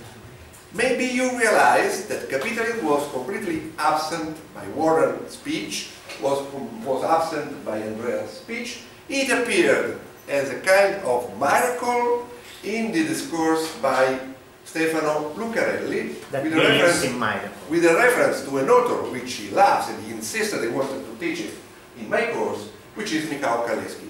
But it was aside, it was an aside, just to explain that there may be some difficulties. It didn't affect the analysis it did before. Absolutely not. So we can say that we can put capitalism away from the other three speakers. Now, the point of almost all the authors I listed until the modern people, but I know very well that I'm a friend of Randy Ray, and he knows very well that we live in a capitalist economy, is that we are living in a more monetary, capitalist, production economy. In the talk that I've listened, there is no capitalism, no classes, no production. This is relevant to understand what money is. You have to understand how money is injected in a system where there are capitalists and workers. And you have to know this before. And Keynes said exactly this. I can give you quotes in which he said, oh well, we realized in the 20s that what happened with the government coming into the financing of war was a special case of the fact that the people who have preferential access to money define the composition of output. Second conclusion, if you work in this line, you know from the beginning that there is an injection of money, finance to production, that is recovered on the consumption markets and on the financial markets, and that savings are secondary. You can't have money savings before initial finance. You must have the financing of expenditure, of every expenditure. This would be very relative to all the stupidities which are said in Europe about the imbalances and the trade imbalances and all that. But I don't have the time going into that. Of course, these create a shine on the analysis, because this means that once you introduce the state, you know from the beginning, and Graziani said that before Warren, before others, that you can get taxes only if you have financed government expenditure.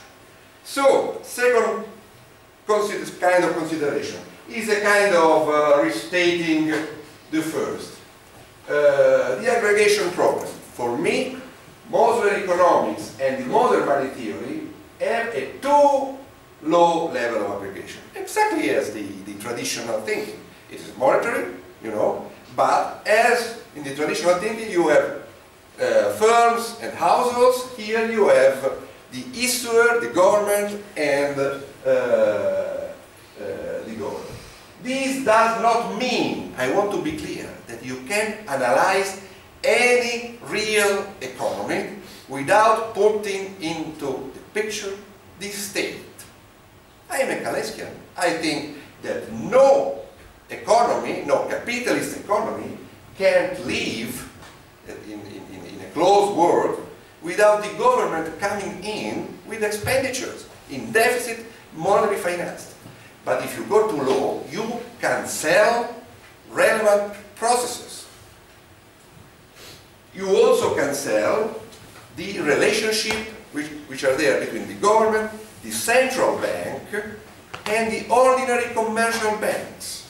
And if you analyze the European Central Bank, you see that the European Central Bank was able to finance the government in an indirect and effective way. And Warren Mosler is the first who will say to you, why you are so angry with the European Central Bank? They are actually doing the same thing that the Federal Reserve in a different way. Then I have another problem, which can be related to the aggregation issue, but can be a third kind of problem, and it is, these models are too normative. That's true also for the late parties, not for the earlier parties. I am interested, first of all, in analyzing how things are. After that, economically, socially, after that, we go into the policy dimension. I am not willing to write down on paper wonderful, progressive words. The paper, and this is a phrase by Rosa Luxemburg, answering her critics, the paper is able to accept everything that you write. A theory which does not start on the first page of speaking of capitalism and wage workers is unable to deal with the most important things of today. Side issues, the fourth and the fifth. History is not guided, it's no guide here. History is not relevant. What is relevant is the logic and the essence of the social phenomenon. I think that money was a commodity. At the same time, I think that the essence of money is of being not a commodity, of being not an IOU, even of the state, but essentially of being the credit of a third party, which is usually the banking system. Then we can go and we can think that it's a good thing to a world in which we link together the central bank and if you wish, the commercial banks, nationalizing them with the government. But that's later on. Look, my position is exactly the position of Joseph Alois Schumpeter. There is a battle of those who say, oh, money at the beginning was a kind of the salt, then the gold, so that's the nature of money. And there are those who say, no, no, you are wrong. At first, money was a credit. Historically, I believe the second story. It is the story of money as a debt. It's not relevant. It's completely irrelevant.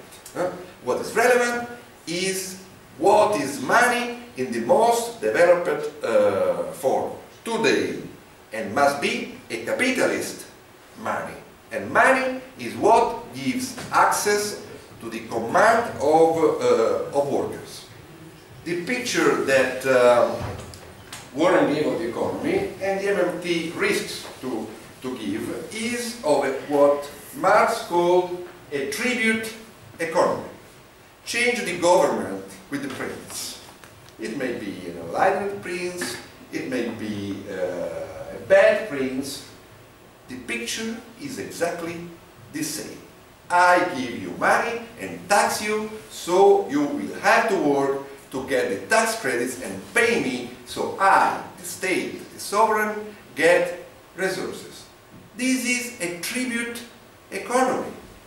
Maybe we agree that the present economy is going in that direction. So rather than having the rentier, let us have the Mosler economics MMT kind of word. It is not capitalism, it is not what is useful to understand this thing. Of course, if you go that way, you don't name capitalism the way of Mosler economics at MMT, but end up thinking that you can have a stable capitalism with the good government, which issues money, and with the employer of last resort, you fix the minimum price.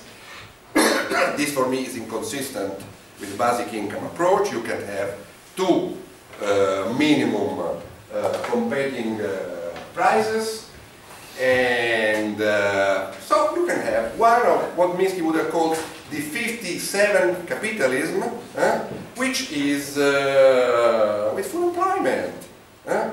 But that kind of model, in my view, if intended as a stable capitalism, is wrong.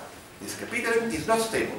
I am fighting for a kind of the state as an employer of first resort, not last resort. Yes, I'm fighting for that. And I hope it will win. And it can be something which stays there for a while. Later on, the contradiction will make the system explode. But note another thing.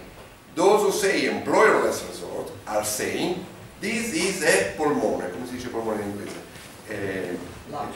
A lung. So this thing is going bigger when the economy is in crisis, and shorter and smaller when the economy is not in crisis. And you pay the minimum wage to the unskilled worker. I understand the reason for this. Maybe it works for the United States. In Italy there was a similar, but for me more interesting tradition. and it is the tradition of the piano del lavoro. The late 40s, early 50s, piano del lavoro by CGL, and a lot of thinkers, including Paolo Sirosbabini. There, the reasoning is different. It's not an employer of last resort. As I said, it is an employer of first resort. Here, the model is a radicalized New Deal. The state comes in, creating certain productions and employing people for that. But this is not something which stays there, goes and back.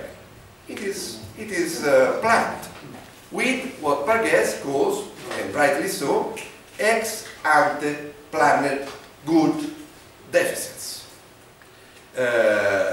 Is this capitalism? I am with Minsky, who said this kind of the 57th capitalism is a kind of socialism. Go and read the last two chapters of John Maynard Keynes. It's a kind of democratic, even some market socialism. But that is the problem. That is the problem we are dealing with now.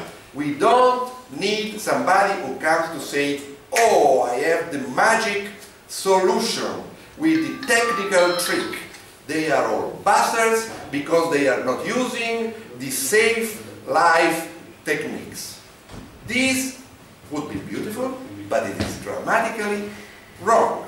What we are dealing with is a completely different world.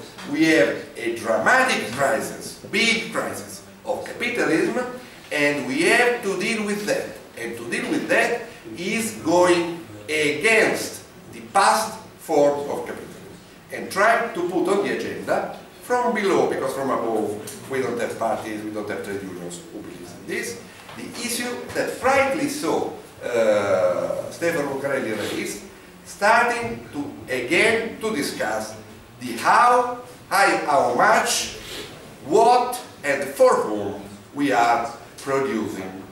This is a socialization which goes towards a socialist economy and creates a problem of power and struggle, class struggle in capitalism. That's it. Yes, I have the very quick answers to your three questions. And but I don't find, yes. The monetary monopolistic currency is a public monopoly. This is in Friedman, but for the central bank. Your point is, of course, if you think that the two things are together, this, in a sense, is new, completely new. Taxation designed to create unemployment. I don't say that this is not possible. I say that the reality of unemployment has different causes. I'm not arguing for a tribute economy. I'm arguing about an analysis of the modern capitalist production economy. Therefore, I finished. No, but the question is that something new? Huh? Is it new? I think this is the, I don't know, I think this could be very easily. Have you ever heard it before? From Knapp. But no.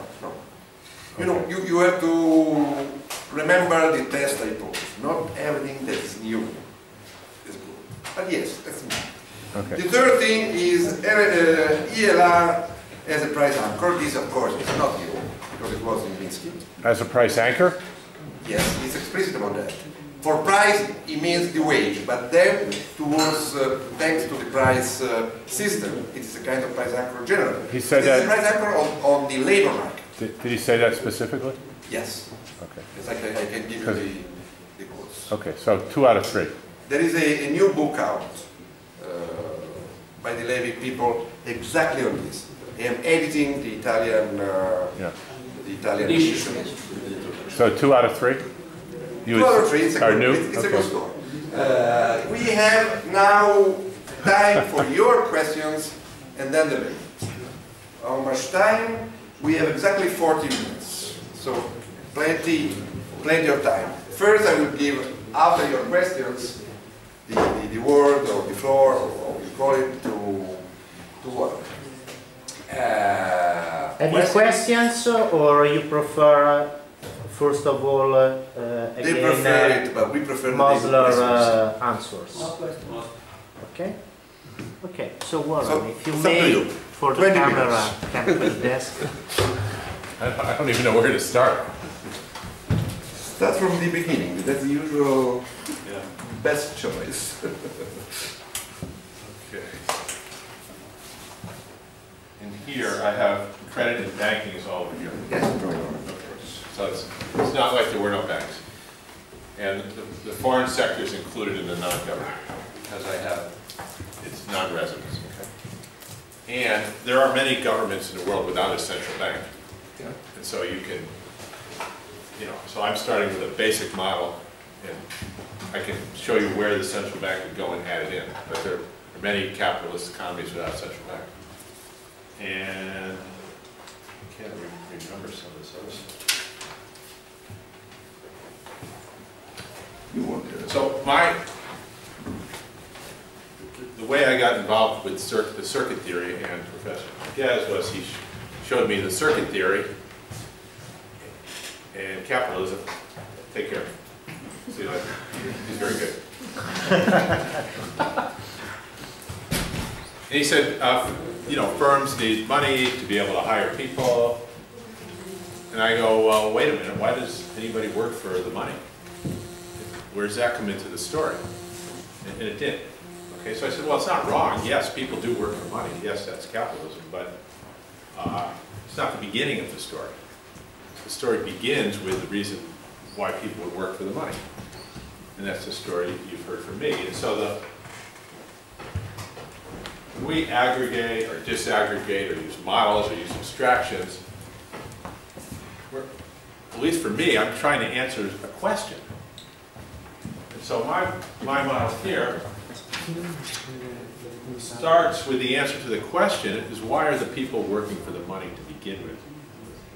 And you can call it a tribute economy or whatever. I don't need to have a label. I'm just saying why in the United States today, why in Europe today, why in Japan? Why are people working for the money? And I don't need the history either. Okay? Why can you replicate it?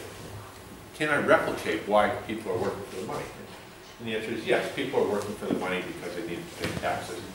And I replicate it with my business card model that we went through before. I replicate it with the University of Missouri, University of Kansas City, Missouri Buckaroo model where the students are working for buckaroos for 15 years. And we can analyze it like we analyze every other currency because it is a full-fledged functioning currency just like the yen, the dollar, the euro. Is there capitalism that developed inside that model? Probably. Can people buy and sell to each other? Could be. But, so, what this model is doing is answering the question, which you might notice is not always easy. You have three questions where you're looking for an answer. You don't always get a straight answer. I try to give a straight answer. There might be a lot of background, but it's a straight answer of why people work for the money. There's another question in here that's answered, which is why some of these other models don't work and why this model does work in terms of describing and forecasting and understanding how the modern economy works. And I won't go into all the details. It also helps show the whole notion of monetary savings, which we don't confuse with real savings, just monetary savings, net financial assets, as Professor Terzi talked about. And you can see that when the government spends, which it can only do because people need the money to pay the tax, right? The tax has to come. It's not the paying of the tax that comes first. The tax liability comes first. You have to start with this need at the bottom, this consumption. And I show it with lots of other commodities. With corn, you have to start with somebody who wants to eat the corn. Otherwise, there isn't going to be corn. Okay? So it starts with the consumption. You need the money to pay the tax. You don't have it. You don't collect the tax first. Then you offer real goods and services for sale. You're unemployed. That's called unemployment. You offer your labor in exchange for the money. The government can then hire you to provision itself. That can be very small. Very small. Okay? It doesn't have to be large or small. Those are political choices. But whatever it is, that creates that currency. The whole realm of credit, where the bank lends money to the firm, why are they lending dollars in the United States and euro over here and Canadian dollars and yen? Why?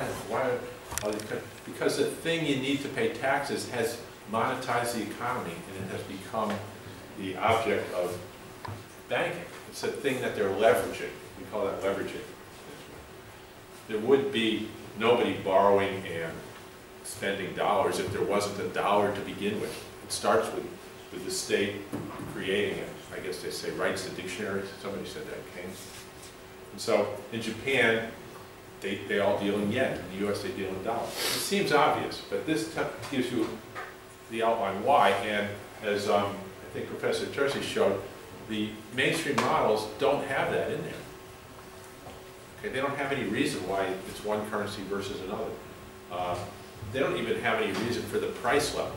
And that's why they came up with inflation expectations theory, which is complete nonsense. Okay? Because they've left out the idea that the currency is a monopoly. They have no source of the price level. Once you understand it's a monopoly, you have the source of the price level. The monopolist is setting price. Without that, you don't have it. Okay, so the firm is hiring people. Why are they working for a certain amount? What's that? No. Okay. Now, it also shows that when the government, these are all simple points of logic. The government spends, there's only two things that can happen to those funds. They can either, taxes get paid and they're gone, they go into the government account, or else they're saved and they go into the warehouse. And we can show what they are. So why did I do this? It's to answer the question, what is the public debt? Why is it some frightening monster, or why is it just something sitting there? Do we need to even publish a number? And this shows why we don't even need to publish a number. All it is the tax credits left over that are sitting in savings in one of three forms. Why is it that at 17 trillion in debt, interest rates are coming down, not up? Why did everybody get that wrong in the US and Japan? They called it the widowmaker trade. Get short Japan because rates are going up, because the deficit's high. Completely wrong. Okay? So again, this model is answering these questions. It's not answering the question of the class struggle. It's not this, it could.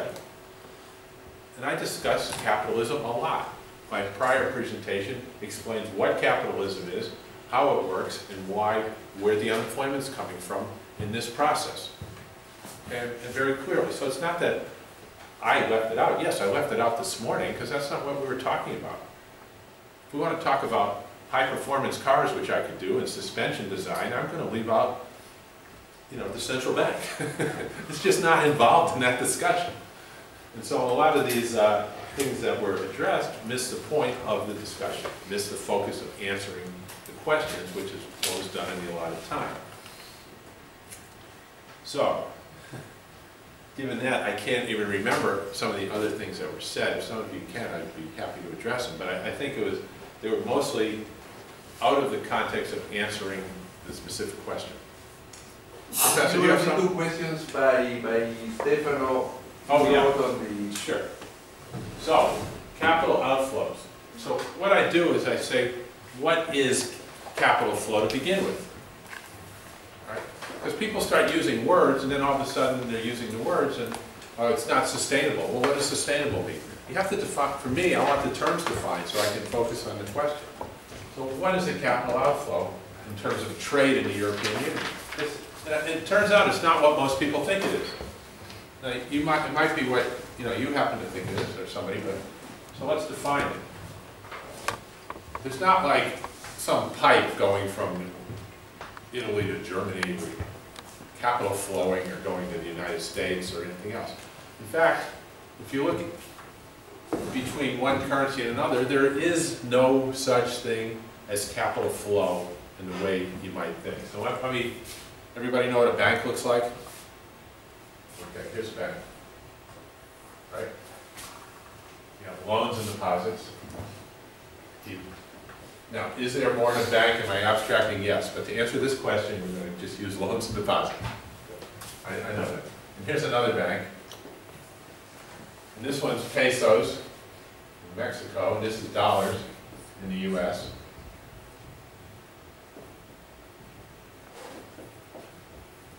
In this bank, all bank deposits come from bank loans or investments. It's all the same thing. So we've got 100. And let's say the exchange rate just happens to be 10 to 1. Not that it matters for this, but just to keep the math easy. It's $1,000 in loans here, $1,000. And this is in New York. This is New York City. Let's call it the Citibank. And this is in Mexico. This is a Mexican bank. Okay, so how do we have capital flow? How do dollars flow from the United States to Mexico? All right, so this deposit, somebody's got 100, I did it backwards. This one.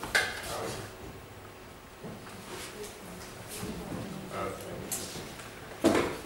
Somebody's got, Jose has 1,000 pesos in his Mexican bank. Okay? Joe has $100 in his New York bank. Jose decides he wants to go to New York. So he wants some dollars. And just so our Jose decides he wants dollars for whatever reason. He wants to put them in his savings account. It doesn't really matter. He goes out in the marketplace, and he can't just convert these into dollars with magic. He can't go to his central bank. He has to find somebody who wants to go the other way, who wants to sell dollars to buy pesos. So he finds Joe on the internet somewhere, and he says, okay, I want to sell my pesos and buy dollars. And Joe says, oh, great, I want to sell my dollars and buy pesos. Deal. Okay, what's the exchange rate? How about 10 to 1? Deal, good deal. Okay, we're all happy. And so the peso deposit goes from Jose to Joe. The dollar deposit goes from Joe to Jose at an agreed upon rate, and they're both happy. So now the dollars that used to be owned by Joe in New York are owned by Jose in Mexico. And notice the bank doesn't own the money they create. The depositor does. Banks create money. It's not their money. It's somebody else. All right. And now they say there's been capital flight. Dollars have gone from the United States to Mexico. There's been a capital influx. You know, there's a border. I didn't see any capital flowing anywhere.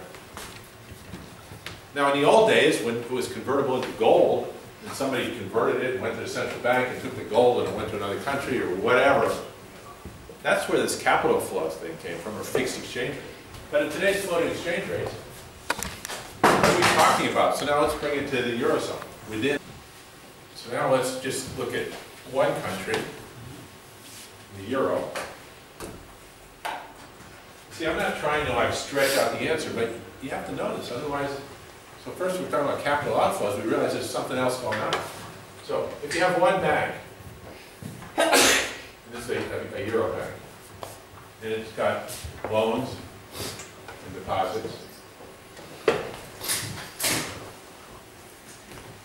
this deposit belongs to Professor Lucarelli.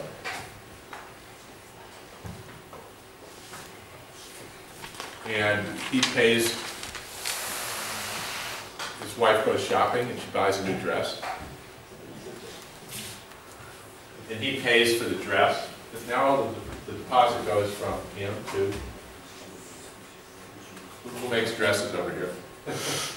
Gucci. Okay. The deposit shifted.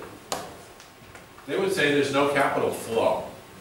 Well, I'd say the capital flowed from the professor to the store, to the company, right? But they can say there's no capital flow, certainly international, it's all in the same bank, it's all in this Italian bank, no problem. Now, let's say you have two banks.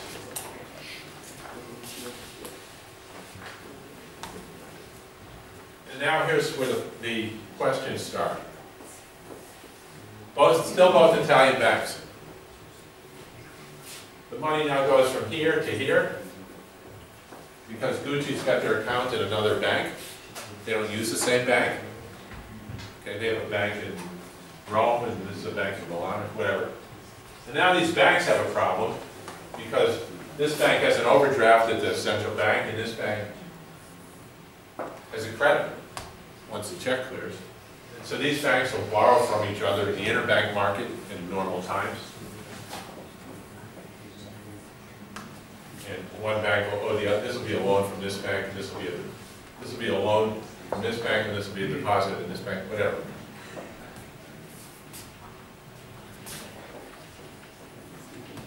Okay, and this is bank A, bank B.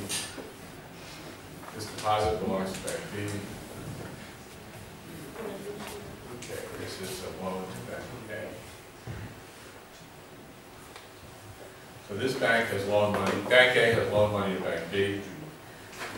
Okay, so now you can say we've had capital flow from one bank in Italy to another bank. Okay, does anybody care? You know, we have bank money going from one bank to another all the time. Well, now let's say this bank's in Germany.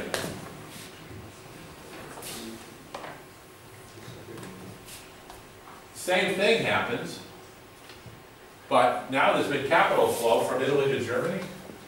Okay. I mean, it's got nothing to do with the government. Does anybody care? The president could have moved his own euro to a German bank. Okay, so it's all the same thing. So we've got this capital flow. Now we've had a capital outflow from Italy to Germany. Does it affect anybody else in Italy? No. Well, what's the problem?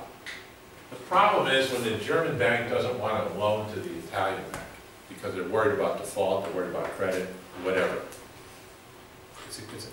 And so he winds up with a deposit in the central bank, which is another T, right? He winds up with a deposit here because he doesn't want to take the chance that he can't get his money back. And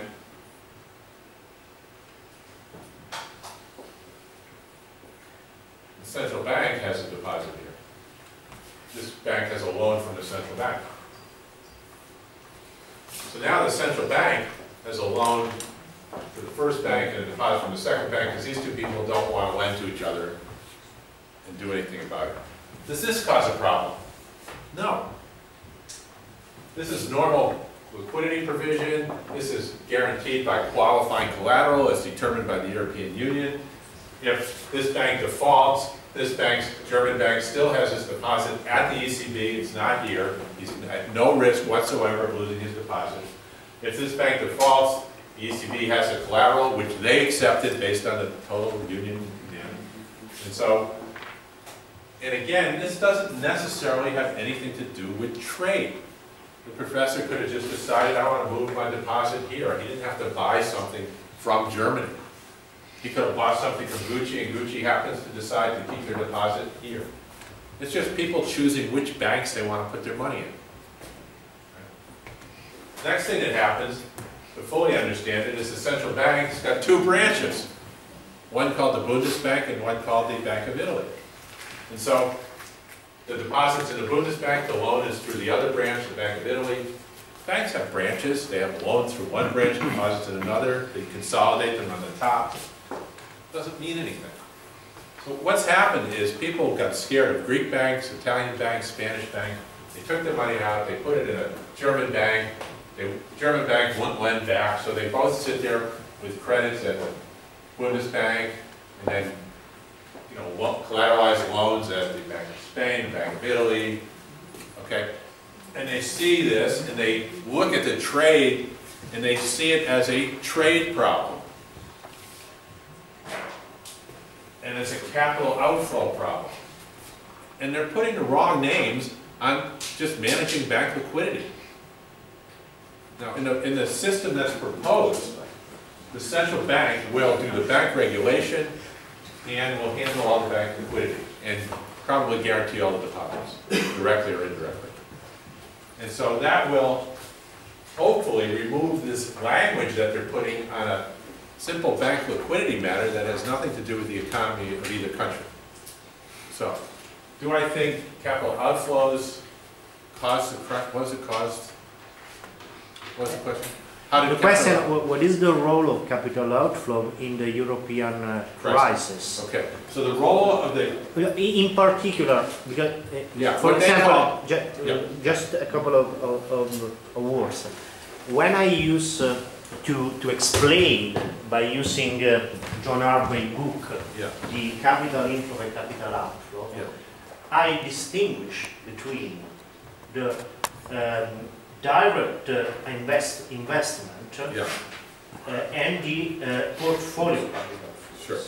And the thesis by John Harvey is that when we have a big flow of capital without regulation, portfolio capital, we may have instability inside, also in floating exchange system. So my couple of questions was divided into the first one, is there a role of capital flow for the euro crisis now? And secondly, what will be the rule to regulate capital flow to solve the euro? So within the euro, there was no role of capital flow in the normal sense in the crisis. Did it cause problems? Yes, because this was not understood under the target 2. They thought it was something more than bank liquidity. Once it's understood that bank liquidity is nothing, but if people think there's something wrong, even though there isn't, it can create a lot of problems. And there are a lot of high-level negotiations about what to do with a problem that didn't exist. And there are a lot of solutions that were applied to a problem that didn't exist. Like if everybody thinks the sky is going to fall, it creates a lot of problems. You start putting up buildings and create posts to keep it from falling, and you do all this nonsense because you've got the problem wrong. And that's what happened. It continues to happen with the target 2, with the idea of capital flows, with the idea of direct investment between one country and another in the Eurozone. All that can possibly happen of any consequences. Bank liquidity, debits and credits, and you can create unemployment, which nobody even talked about.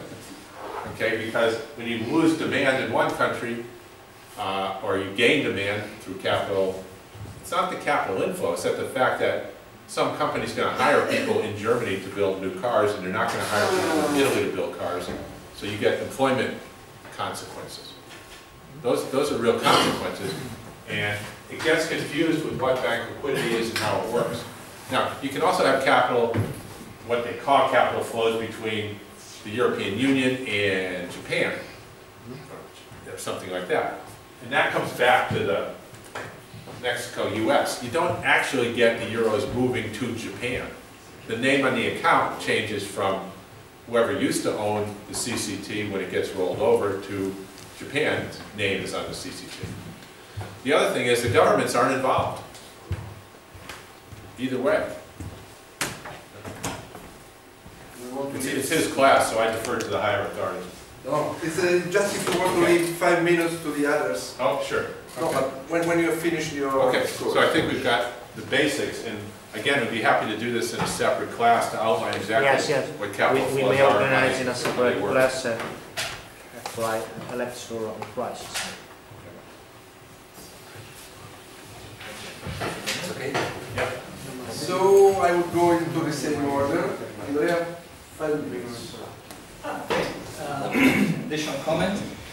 I don't know, it won't be easy because we raised a number of issues, a number of questions, and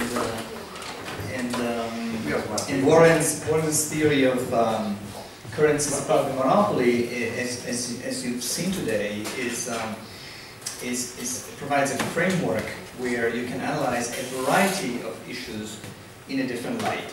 So perhaps I would just limit myself to 2 observations. One is I tried to show earlier how the idea of the currency as a part of the monopoly falls into the Keynes tradition of unemployment as a monetary phenomenon, and also the idea of aggregate demand being constrained by a lack of government deficit.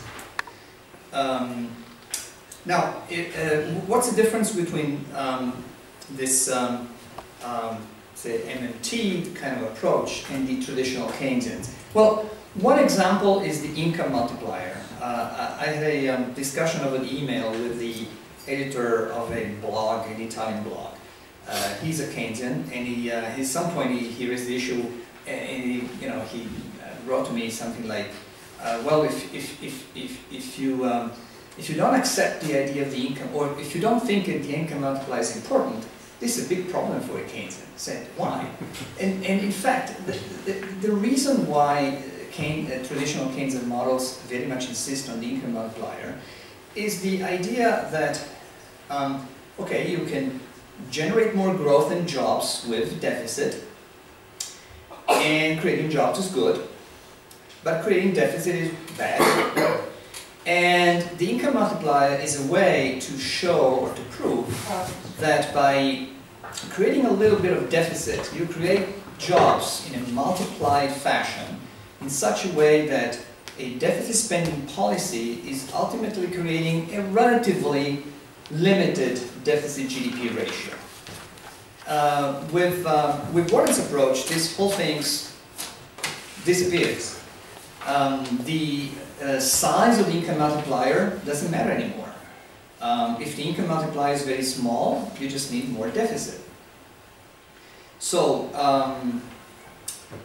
and the second point is more about critiques of MMT, you asked me. So let's bring one up. What I would define the dark side of MMT. Riccardo mentioned at the beginning the popularization in Italy about MMT ideas, and I have not much sympathy for the way in which these ideas have been popularized, and particularly I have a problem with one statement that is just a false statement, that MMT implies that Italy would be better off with its own currency. This is a false statement. MMT is neutral to the two solutions. It all depends on how the currency is managed. You could have a lira managed in MMT principles, you could have a euro managed in lira principles. Personally, I'm very much against the idea of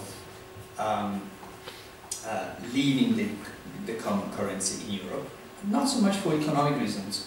For political, social, cultural reasons, I see this as a leap in the dark, that people who are for returning to the national currency don't really see and understand the Keynesian uncertainty, where you cannot really tell the probabilities of what's coming next, or what will happen if a country like Italy would leave the euro. But also economically, because we have no guarantee that once Italy goes back to the national currency, Italy will be on a floating currency managed in MMT principles. I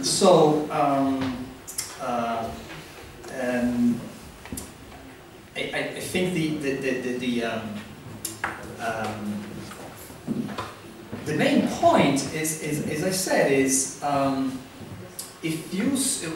once you understand that, as I tried to show earlier, the fuel of the economy is not the money inflow from the central bank, but is rather the size of the government deficit of the public sector. Then the question is to have a system where the size of the government deficit is calibrated, is targeted to full employment. So the real and the interesting struggle these days is to have a European currency managed under very different principles has been done so far. And to this end, I try to write a little book that will be in the bookstores next week, which is called Salviamo l'Europa dall'austerità, which is also based on the notion that the biggest problem of the euro area is in fact it's two problems. One is that government bonds are not guaranteed by the central bank, as it happened in all places in the world, as Warren mentioned earlier. It's not just a question of printing money to guarantee that, but just the fact the central bank is behind, is backing the government treasury securities around. And second, that there must be a European fiscal deficit that provides the fuel for demand and job creation in Europe.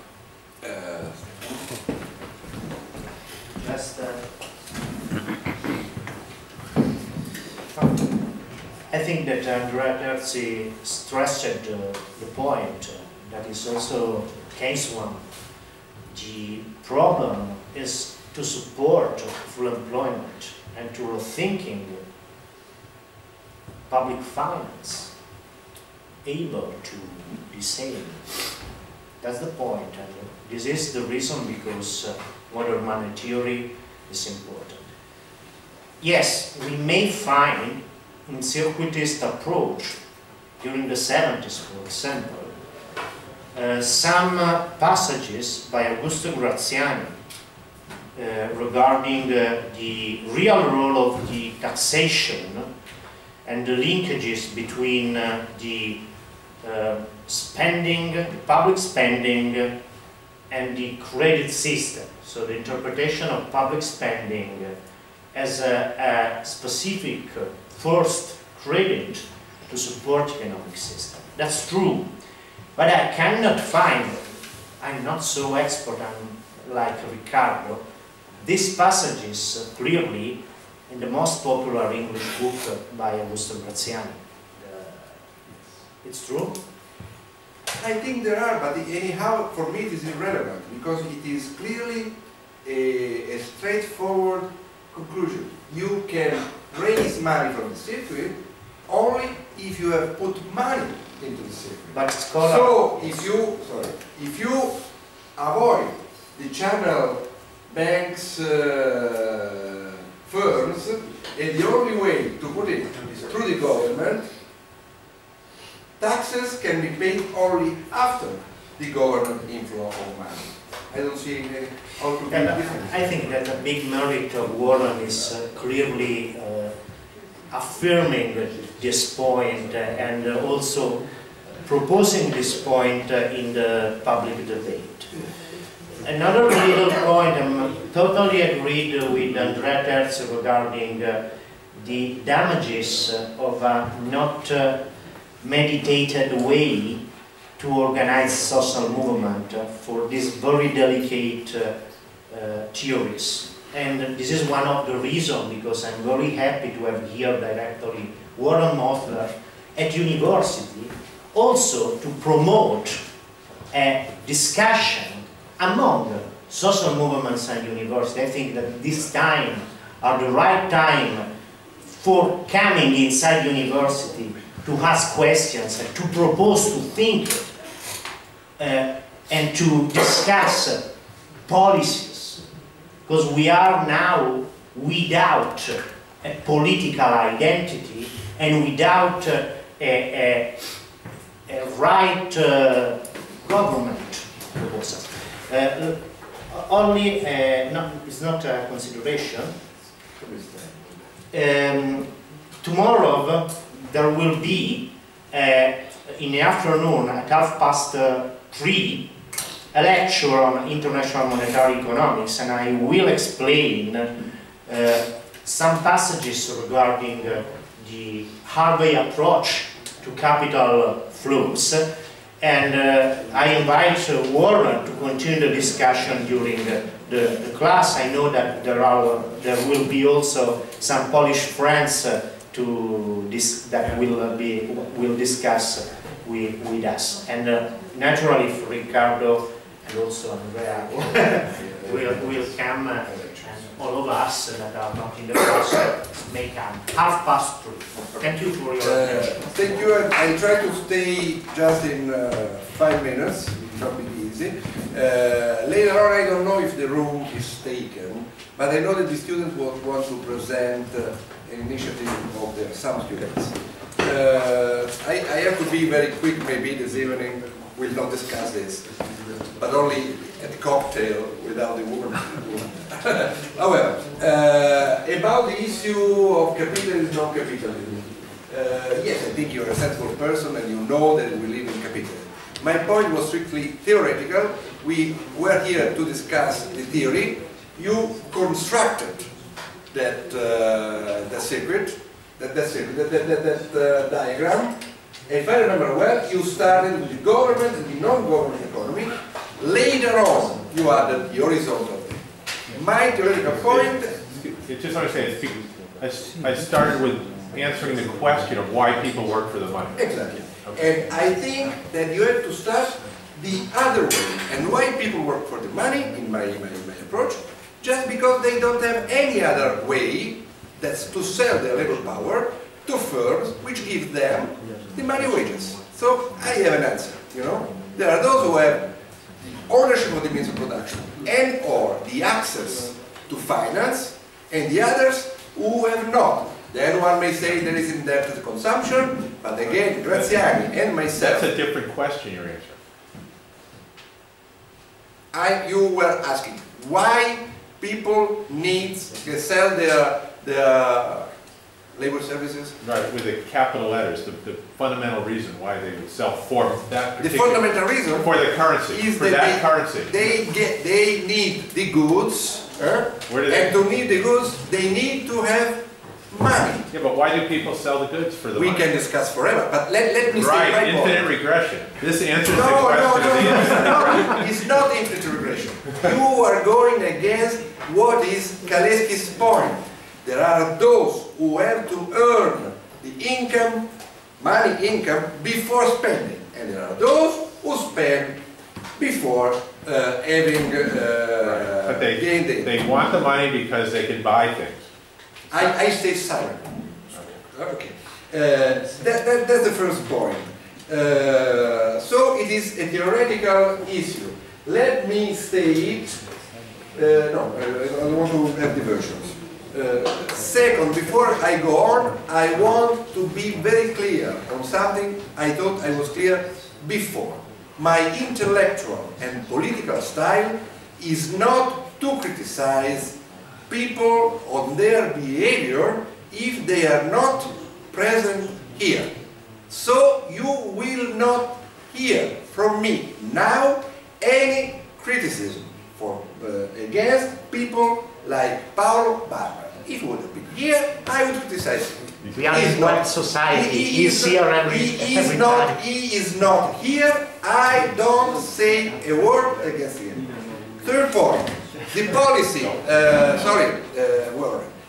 the policy, on the policy issues, I would do a very different intervention. That is, we have many points of contact. Not all, but many points of contact. I just say that if you want to go into discussion of things like Europe and Italy, etc., there is a structural dimension which cannot be put aside. It has been one of together with a lot of people, of stressing that there are problems of industry in Italy, of regional differentiation, of sectoral problems, etc. So they are relevant. But on your answer, if I understood well, to the point raised by Stefano, I completely agree. And the discourse in Italy about the trade imbalances and target 2 is completely wrong from the monetary point of view. This observation comes from one who raised this problem towards the post-Keynesian economists, and they will take them in front of them in 2005, saying that at the time they were discounting, not treating the issue of trade imbalances. But my point was not, Joseph Alevi's point, was not about the monetary sustainability, but the real issue about unemployment, social tension. Of course, these may react politically on the thing. Let me then say that I totally agree with what Andrea Terzi has said about the euro, And this comes from one who was critical of the euro before it was born, even since the project in the late 80s and early 90s. Let me remind that we went out of the European monetary system and we had not money sovereignty, we had a social disaster. Of course, the problem is, who is the sovereign?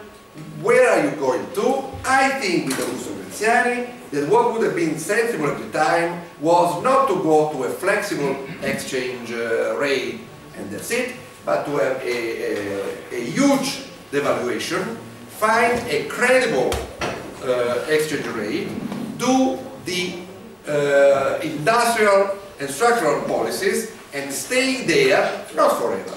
But now, sorry, there was the time for now it is not possible, and I fear very much the sovereign.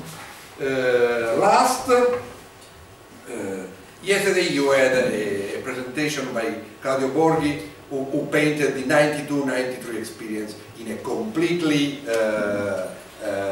ungrounded way. We discussed this last year, and it was very nasty because he spoke of Germans as they were one thing, and they were almost always Nazi, and he went on saying, contradictory in my view, that, well, you know, we don't want to end like the south of Italy in a thing which was organized by the Northern League. As you see, my attitude is to be critical even for the people who are here discussing with me. Let me end about the issue of full employment. The term full employment, aside the social and political thing, is ambiguous. It is not enough. We come from the mass unemployment of the 30s, then we had a kind of guaranteed full employment based essentially on the US and then based on military Keynesianism plus waste. Then we had mass unemployment as a reaction from this, with a policy reaction, because it was always policy dominated. Then we had a period, the so-called new economy and the 90s, etc., of what I call full underemployment of precarious work. This crisis, of course, is devastating because the full underemployment of precarious work becomes mass unemployment without guarantees. So this is the real problem we have in front of us. I think that we have no time now for questions. No, but the class is not for other. Yes, I wanted also to give the floor to the students for the initiative, but if they don't put us out, I am ready to have everybody here and every questions. Yes. Just a point about MMT movement in Italy, because I'm a part of MMT movement from the beginning, and I know exactly that there are misunderstandings about leaving the euro and going to the lira. But I know perfectly that the activists that really study MMT knows exactly that leaving the euro and going to the lira is not a solution itself. And we wrote several times that there are a lot of countries that have the sovereign currency, for example Great Britain, but don't apply MMT and have problems of unemployment and don't work for the prosperity of their collectivity. So may I add one thing? In the 6th installment of the Randy Ray interview, you will see him saying, more or less what I'm saying, that going out individually from the euro is a bad idea. It is unfeasible also to go out of the euro as the southern Europe. This does not mean not to have a kind of political bargaining about that. The real problem is Europe. In Europe is not from the monetary side, from the monetary policy side. This is what it says, but it is a fiscal policy. Yes, let me complete about the Eurozone. And I know that because I was in a session 2 years ago. I will see the video. And then another point is that until now, reality is demonstrating that the euro area has been created by design to go into austerity. Because there are rules like the rule of 3% that are only superstitions because don't have any type of macroeconomic basis. This is clear now. And another point is that in the Eurozone now they are constructing a system in which savings must come first and then investments can come. And this is a restoring of the old agrarian society, because this is the structure of the credit that has been creating in these months. So I agree on a fundamental point that all these choices are only political choices for Italy, for Eurozone. So we must think what is the road that we can take into prosperity. Okay. Other questions, or you could present to 4 students? Michael, okay. I have one. Okay, just one because we see time.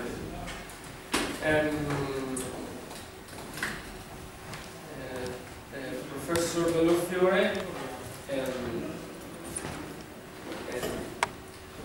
described MMT, and when he described it, he left out the import-export stuff, and he said, I did it deliberately. Then he argued that in the MMT approach, there's not such a clash between capitalists and workers. There's not the class clash, totally class. Yes, Yeah. In my personal opinion, is that I see that MMT has this regarding the input export. What I want to say is this: the equivalent of the clash between workers and capitalists described by Marx in modern times became the clash between neo-mercantilists and workers. And this because mercantilists and workers. Yes, Exporters. yes, neo-mercantilists, exporters. I mean. And the other side is? I say workers. It could be something extended, not only workers, because also the entrepreneurs who work in the domestic sector are affected. Okay, but I don't want to put. I have nothing against businesses who export. I'm just pointing that the ones who want to base an economy on the export are the equivalent in modern modern world of the clash between capitalists and workers that Marx described. So this is, as a matter of fact, these new mercantilists push to keep the domestic consumption down and put strong pressure on the public sector to devalue the currency. They compress wages, and so and this is something that I see in MMT, but this just because the monetary system has been changed. I mean, Marx wrote in a fixed change monetary system. Now we are in a floating monetary system. So the change in the monetary system changed the clash between classes and transformed it in a clash between new mercantilists and the rest of the economy. Just say, I think so. Let me expand just a little. If you're a domestic, if you're selling domestically, high wages don't hurt you. They help you. They're your customers. If you're exporting, you want people to earn nothing so that you because you sell the product away. In a capitalist economy, high wages may help as long as they change the distribution of income in favor of workers. But in a capitalist economy, there is no possibility that at the world level, the accumulation process is driven by high wages. Because by definition, if you have profits, and if you are in a capitalist economy, we will have this is a different point. you raised the point. So for you it's a different point. For me, unfortunately, you expanded, so I start for you, and then I go to Francesco.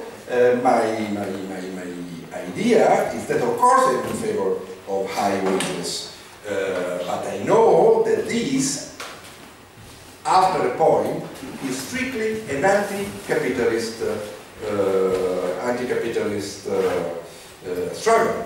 I don't know any world period of capitalism which was driven by money, wages, or by the wage bill. And I can go into the example. This is, of course, as all that I'm saying, very controversial. I understand your point, but my point is first theoretical. As I said, I am for a structured, articulated theory for levels of abstraction. In my view, you cannot but begin from a closed economy. Then you add the foreign, you go more micro, and you add the nations, etc. And in my view, you add afterwards,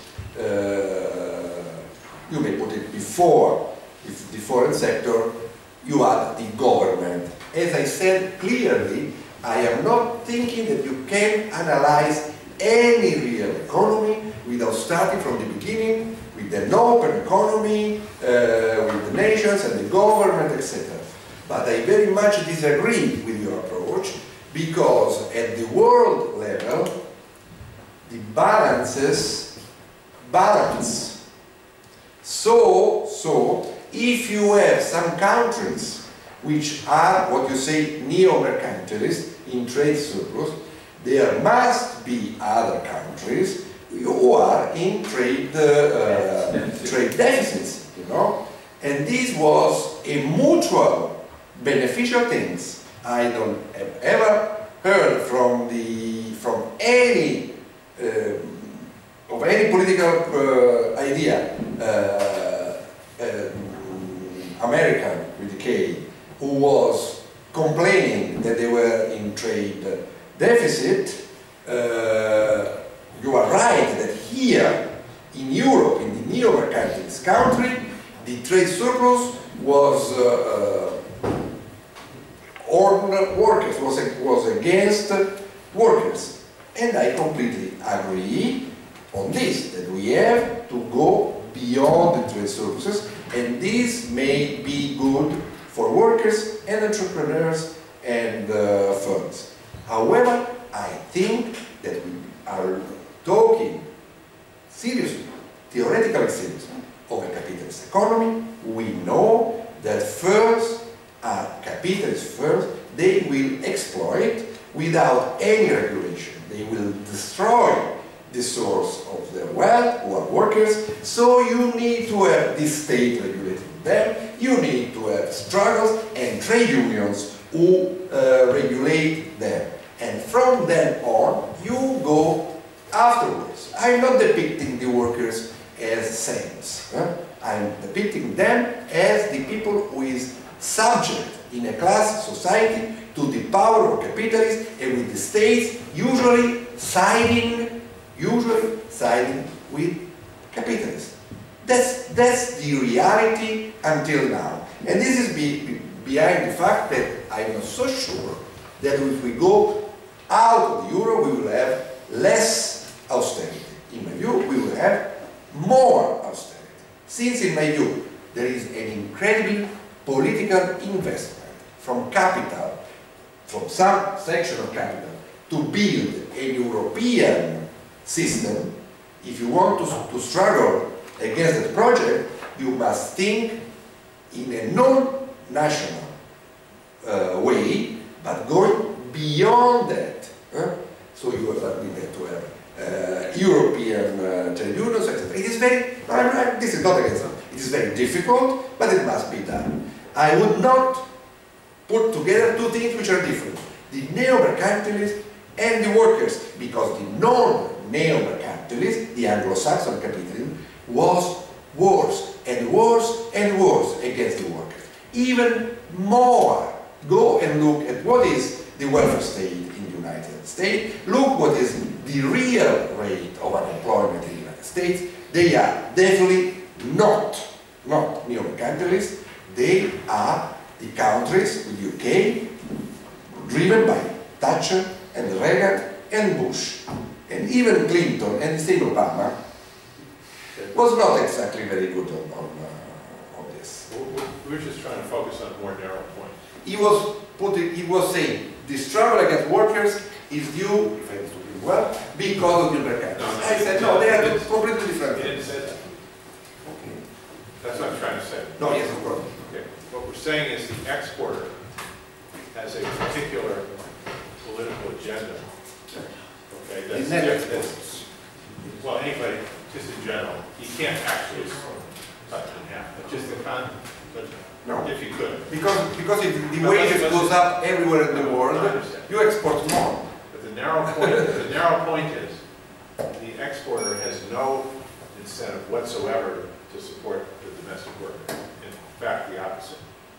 The domestic producer, I'm not saying he doesn't exploit the worker, but what I'm saying is whether he knows it or not, he doesn't get hurt by the domestic worker. But the exporter does. He has this does not work inside an economy between the competing firms. We're not talking about anything working out. We're just saying there is a particular incentive. But the conclusion is, okay, what I'm saying is the exporter has to be excused from any conversation on the social agenda because his incentives are propaganda, you know, and he has absolutely no place at the table to discuss social equity. The domestic capitalist. But that's true also for the firms competing on the internal market. No, but I understand that, but at least they can have a place at the table because you can show them a benefit, but not the exporter. He has no place at the discussion table. He should not be there. His influence is biased. Totally biased against domestic prosperity. That's why you see that the struggle must be on European level. If you go at European level, you don't have trade surplus in Europe. Same point. Very small. Same point. If you're going to have a discussion on social agenda, on equity, social equity, the exporter is not invited to that discussion. That's all I'm saying. I am okay. Let us, the students, speak 5 minutes if you still want.